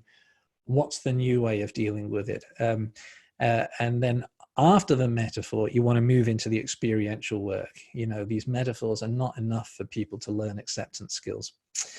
So that's what we're going to do next. And the challenge is, you know, how do I get a webinar full of people in touch with some uncomfortable feelings, you know, because obviously in a therapy session, it's easy. You know, the client come and they're in pain and the painful feelings are right there. But in a webinar, how do I get a whole room full, a whole webinar full of people to get in touch with some painful feelings? So what I'm going to ask you to do is just stand up again. Everyone just stand up again, turn on your cameras. So just turn your cameras on so we can see you, and put it into speaker view so that you can see at least 49 other people. Okay, and once you're all standing up, if we're going to do some work around acceptance, we need to bring some uncomfortable feelings into the room. So what I'm going to ask you to do is remain standing and take all your clothes off. Oh, I'm noticing a bit of resistance here. No, I'm just joking. I'm just joking. That's the advanced training. We do that. What I'm going to get you to do instead is I'm going to get you to think about an important relationship, somebody that you really love, somebody that you really care about, an important relationship in your life. And you can take a seat again. On day one of the workshop, we were talking about how relationships always come with pain and difficulty. And so think about an important relationship, someone you really care about, and think about what's kind of difficult or painful for you in that relationship. The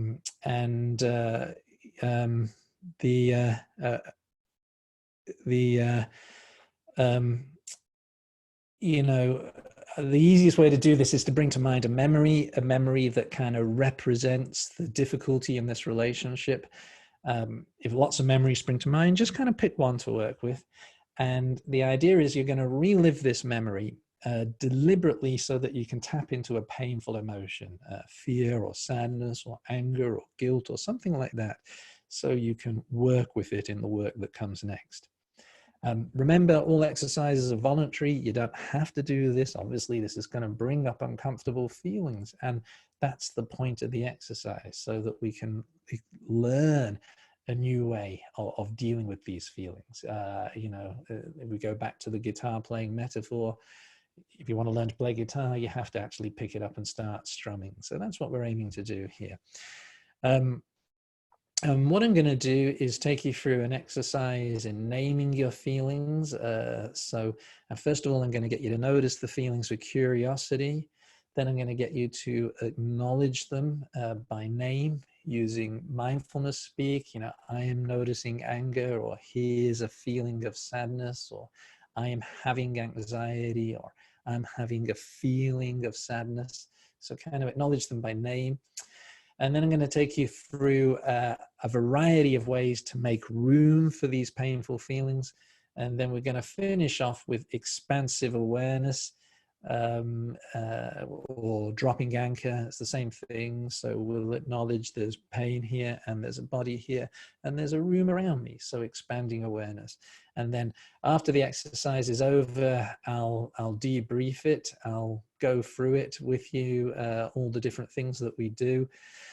So there's no need to try to remember all the different steps. We'll go through it all afterwards.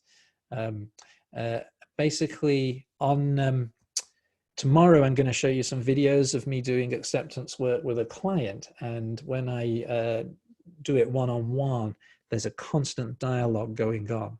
It's not like the client sits there and I reel off a mindfulness exercise while they sit there silently. It's not like that at all. I'm continually asking them what's going on and getting them to experiment with doing different things with their feelings.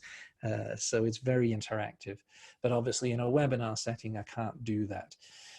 So given that there's so many of you here, what I'm doing in this exercise is I'm going to put together a whole bunch of different acceptance techniques with the hope that at least some of them help you get into that space of acceptance. That's my aim. So, and then afterwards, I'll go through all the different bits and pieces.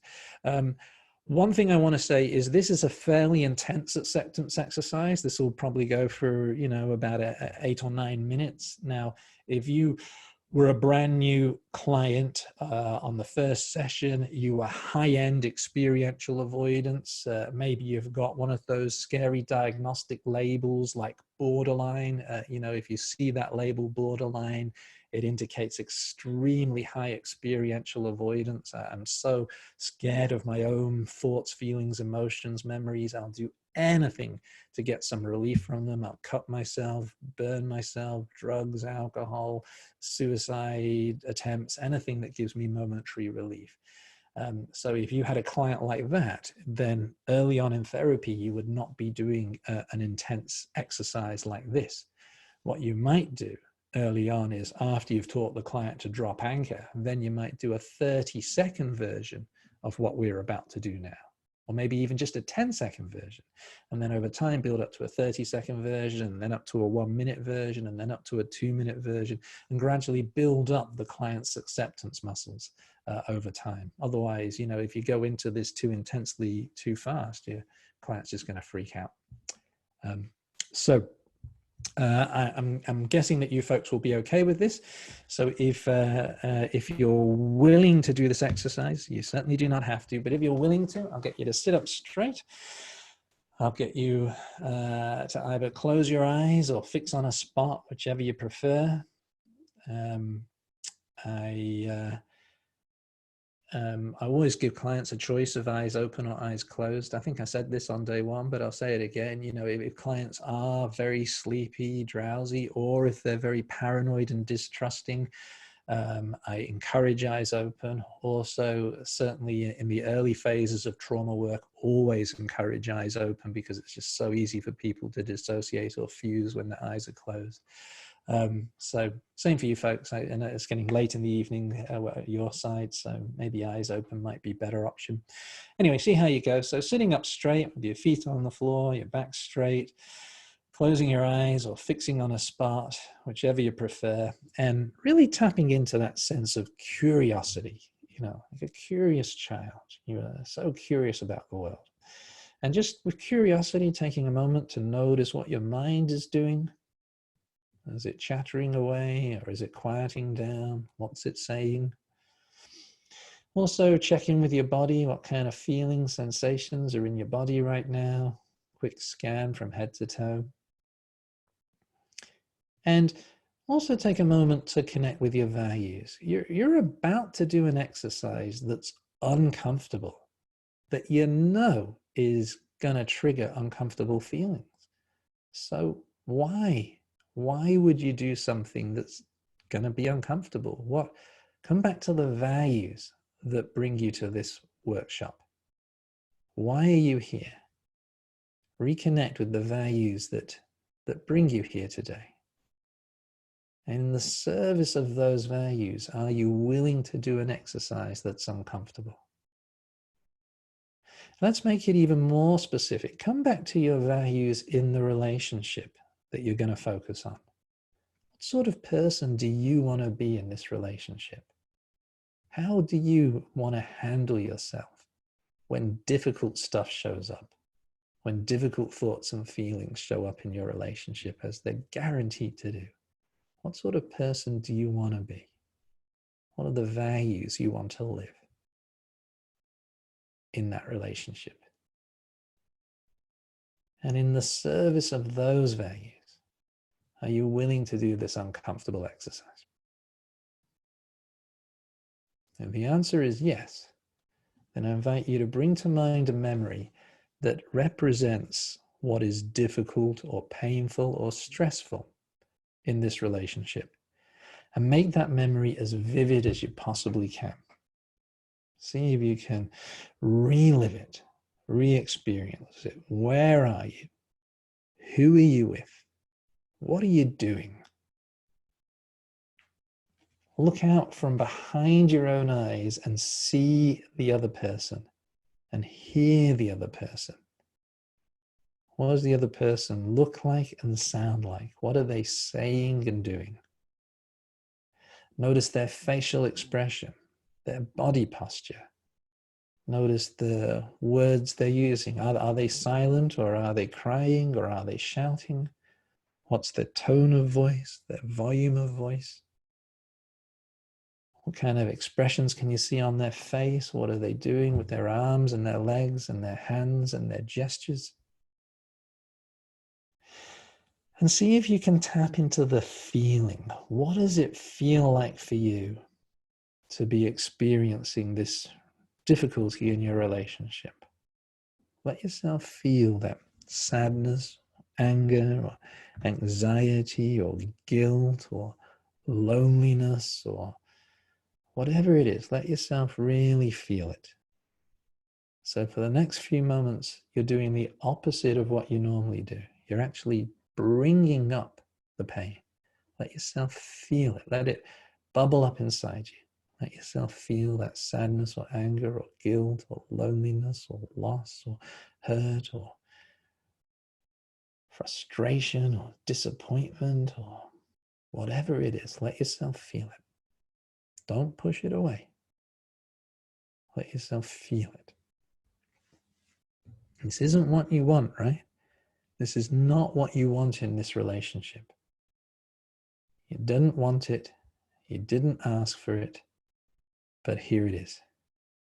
What does that feel like for you?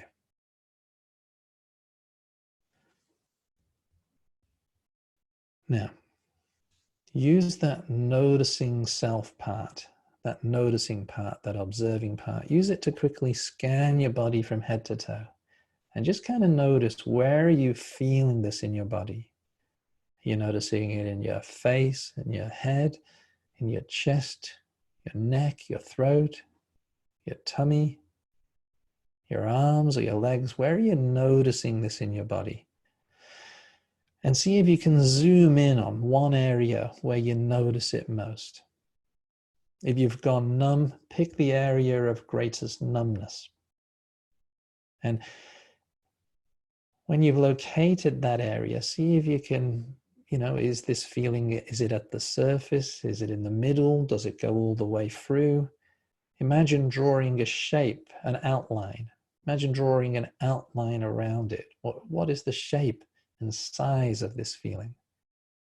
Is it flat or is it solid? Is it 2D or 3D? Is it moving or still? Is it at the surface of your body or is it deep within you? Just kind of get a sense of it. So I'm asking you to observe this feeling as if you're a curious child that's never seen a feeling like this before. So observe it from all sides. Notice it from above, from below, from the sides, from the front and the back. Notice it with curiosity. Is it moving or still? Are the edges well defined or are they vague and fuzzy? What's the temperature in that feeling? Is it all one temperature or can you notice hot spots and cold spots?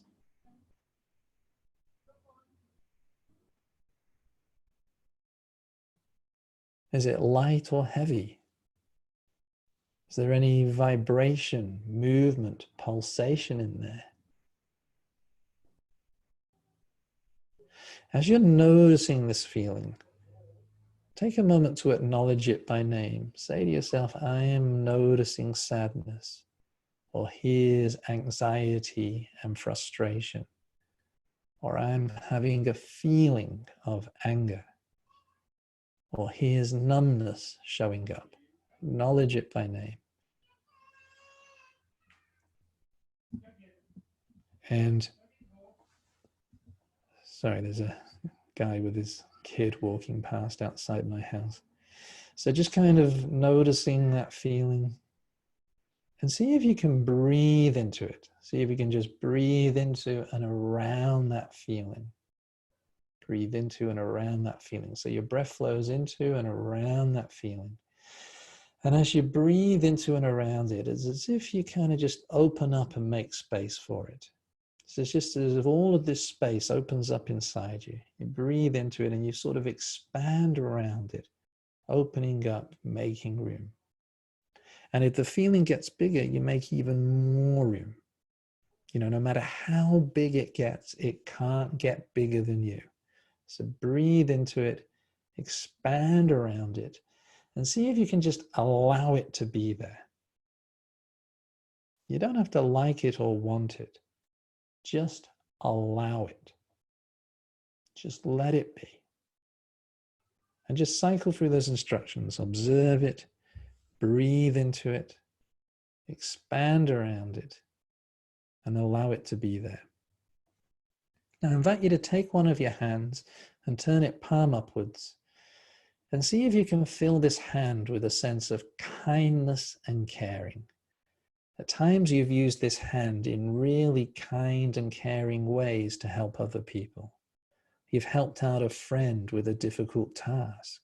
You've laid this hand on someone's back or on their forehead or rubbed their shoulders, or you've held someone's hand when they were distressed. Maybe some of you have used this hand to comfort a crying baby or a whimpering puppy dog. You've used this hand in kind ways. Fill it with that sense of kindness right now. And I'm going to give you two options, whichever you prefer. So one option is to take this hand and rest it on top of the painful feeling in your body. The other is to rest it on top of your heart, whichever you prefer. And resting your hand on top of your heart or on top of the feeling. And if you don't want to actually touch your body, then just hover gently above the surface, kind of close to the body. And see if you can send a sense of warmth and kindness inwards from your hand into your body. Sending that warmth and kindness into your heart and sending it up and down in all directions. Sending it up to your top of your head and down to the tips of your toes. And wherever you encounter pain, hurt, numbness, closing off, send warmth and kindness into those areas. Not trying to get rid of those feelings, just trying to bathe them in a sense of warmth and kindness. And you're encountering those feelings inside you, see if you can hold them gently. See if you can hold that feeling like it's a crying baby or a whimpering puppy or a a very rare, precious butterfly. So hold that feeling softly. See if you can loosen up around it. See if you can soften up around it.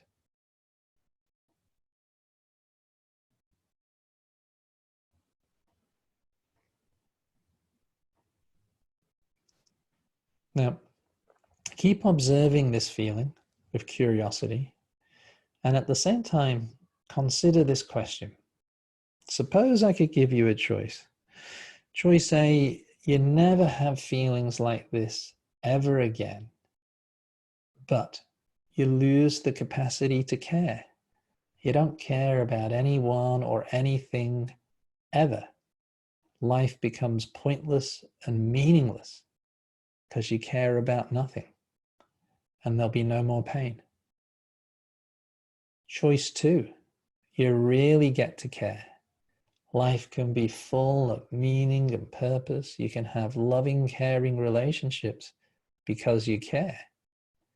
And if that's the choice you make, you're going to encounter reality gaps. Gaps between the reality you want and the reality you've got.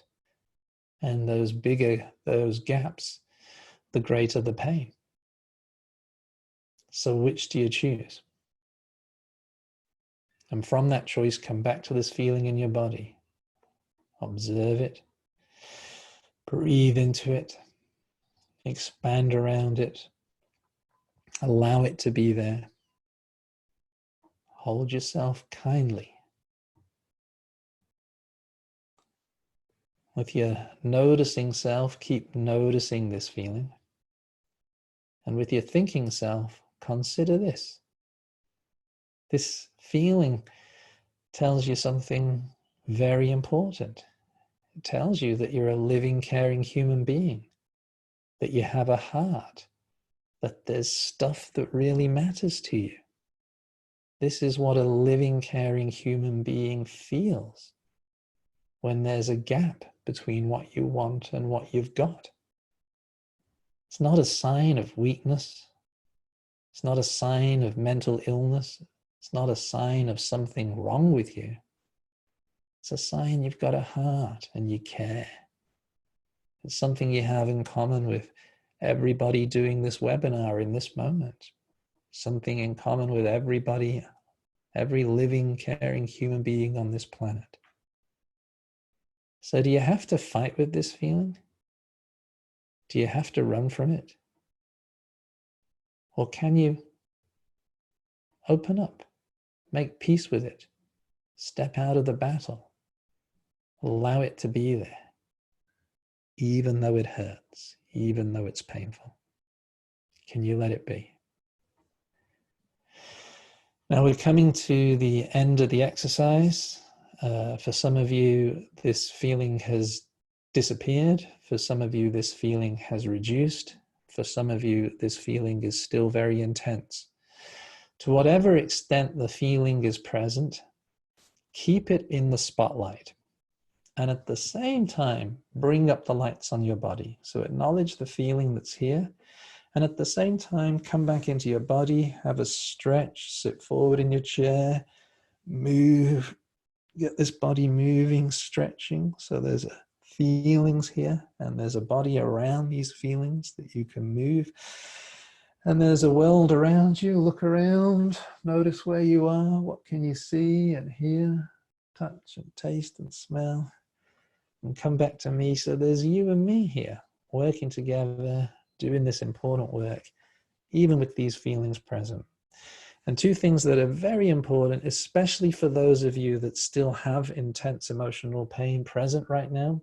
Firstly, notice that even with this pain present, you've got control of your actions. Check it out. Move your arms and legs. Don't have to copy me.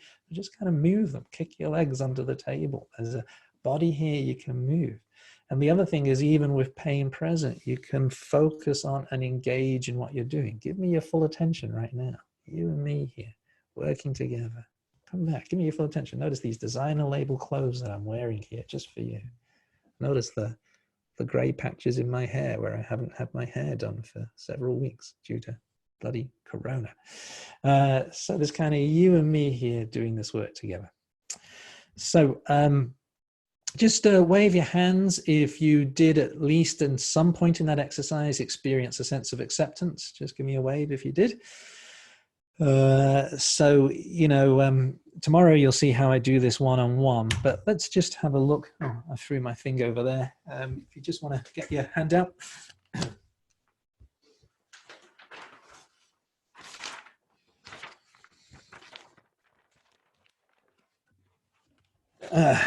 Okay. So as I said, that was a pretty long exercise. So let's have a look at which page is it? Page 17. Let's have a look at some of the things that we did there. So we started on the bottom row, the curious child. That's a very nice metaphor. You know, mindfulness involves paying attention with curiosity and openness. So the curious child. I used to talk about the curious scientist, but I prefer the child. So just with curiosity, noticing where this feeling is and what it's like, and is it, you know, the shape, the size, movement, temperature, and so forth. That's a very different way of responding to this feeling. Also on the bottom row, on the bottom right, noticing, so, you know, noticing where the feeling is, hot spots, cold spots, and so forth. So that might not get you to acceptance, but it does get you moving in the right direction. In avoidance mode, I do not want to notice these feelings. So the first step towards acceptance is starting to notice them with curiosity and openness. You probably know this is one of the things that reinforces rumination and worrying. Rumination and worrying are cognitive processes that pull us into our head and actually help us escape from unpleasant feelings in our body. You know, and that's not a consciously chosen strategy, but that's one of the things that kind of reinforces rumination. Ruminating about why I feel so bad actually helps me escape the feeling in my body. Worrying actually helps me escape unpleasant sensations of anxiety. So you ask your client with generalized anxiety disorder to notice what he's feeling in his body. You're lucky if he stays there for 2 seconds, and then he'll be right back into worry, worry, worry. So noticing with curiosity is your starting point. Then we went to the right-hand column, second box from the bottom, breathe into it. So wave your hands if it was useful, breathing into the feeling. So it looks like a lot of you it was useful, but not everyone.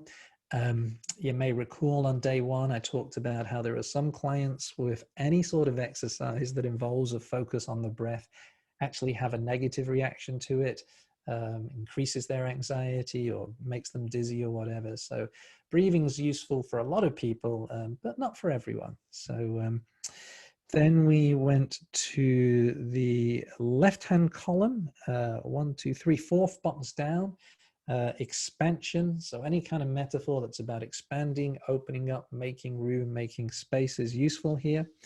And then above that, allowing. So that's another very useful concept. You don't have to like it or want it, but you can allow it. So the 30-second version of that exercise you can bring in at any point in any session. You're my client. You're in the middle of telling me a story about something, and I can see there's some intense emotion showing up for you. And I might kind of say, oh, can I just press pause for a moment? You know, I want to hear the rest of this, but I wanted to press pause because it looked like there's some really intense emotion showing up here. What are you feeling right now? If your client says, I'm not feeling anything, well, you know, there's dissociation for you. If your client says, oh, you know, I don't know, I feel really awful right now. You say, well, what is this feeling? Client says, I don't know what to call it. Well, there's, you know, alexithymia. There's kind of a fancy Greek word meaning no words for feelings. So you might have to do a bit of work with that client, teaching him to name his emotions. But if your client says, oh, it's kind of anxiety, I think, you know, okay, where are you feeling that? Oh, it's here, it's in my chest, it's in my tummy. Where else? Oh, it's kind of in my jaws. Okay. So just see if you can breathe into that for a moment. See if you can just breathe into that feeling, just kind of open up, make a bit of space for it. And, you know, a lot of clients can actually do that. And so that's kind of a very short version. Then we went to the top row, the left and right hand boxes, compassion. So I'm going to talk a bit about tomorrow. I'm going to talk about the kind of ACT construct of self-compassion. These wave your hands if putting that kind of hand on your body was useful. Hands up. It's a very powerful exercise for most people for tapping into self-compassion. I always give clients the option of just hovering gently above the surface, particularly with trauma work. Some people don't like to touch their body, so hovering above the surface as an alternative. But most people will touch their body, and there's a sense of warmth and security and comfort that comes with that. And I've occasionally had a client who's gone, yeah? What am I supposed to feel? I said, well, the idea is to kind of tap into a sense of kindness for yourself. No, I can feel a hand. That's about it.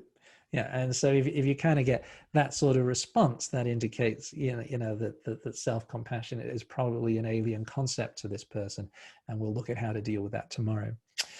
The top right row, the top row right hand box, a couple of metaphors from Buddhism there. You know, hold this feeling like it's a crying baby or a whimpering puppy dog. Of course, those metaphors assume that you like babies and puppy dogs. Otherwise, it's like, you know. In the middle of the top row, a very powerful reframe. The ACT model is full of reframing. There's so much reframing in this approach, and this is a particularly powerful one. You know, the choice to feel. Suppose I give you a choice. A, you never have these feelings again, but you lose the capacity to care. So life becomes pointless, meaningless. Choice B, you really get to care. And that means there'll be reality gaps and painful feelings. Hands up if that was a useful reframe. Yeah, I find that especially useful with grief work.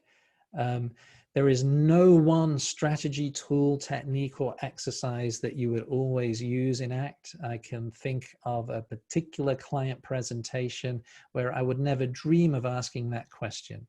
Any idea what kind of client presentation would it not be a good idea to ask that question? Just type into your chat box if you've got an idea. Well, you wouldn't want to ask that choice question because you probably wouldn't get the answer that you're looking for. Oh, psychopath, sexual abuse. What I was thinking was suicidality. You know, it's kind of, you know, the acutely suicidal client. That's not really a very good question. Let's just suppose that you asked this question to a client and they surprised you. They came out with the second answer.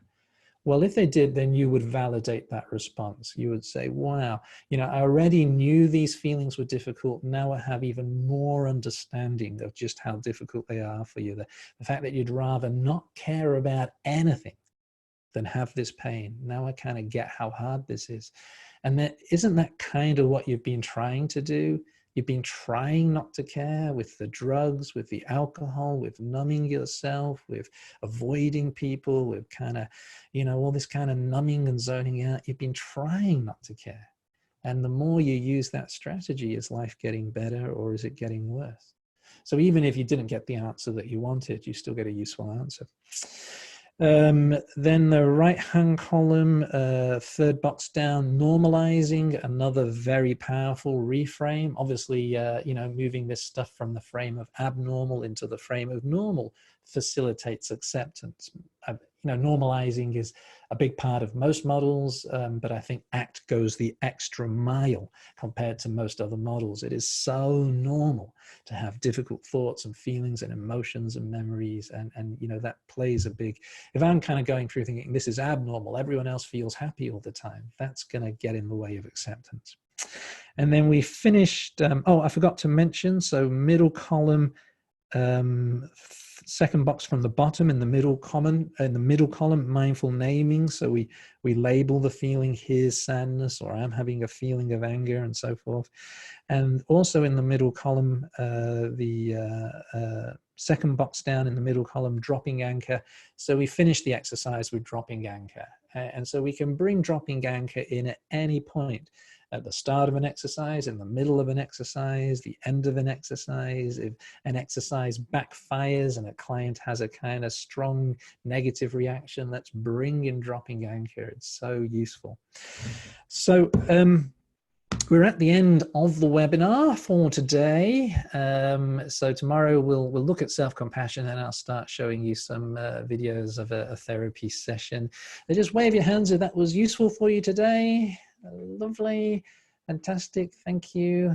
And I look forward to seeing you all here tomorrow. Thanks a lot. Merci beaucoup. Bonsoir. And I think, are you just going to pull everyone out? Yeah. Have a good day. Okay. I've got some chat messages here. A couple of people asked me via chat if I would stay back and chat to them. I'm so sorry I don't have time, but you can email me if you've got questions that you wanted to ask me. But thank you, everyone. Merci beaucoup. Hey, Russ. Hey, how you going? Hey, Thomas. Going well. Is it? Okay, I'll stop the.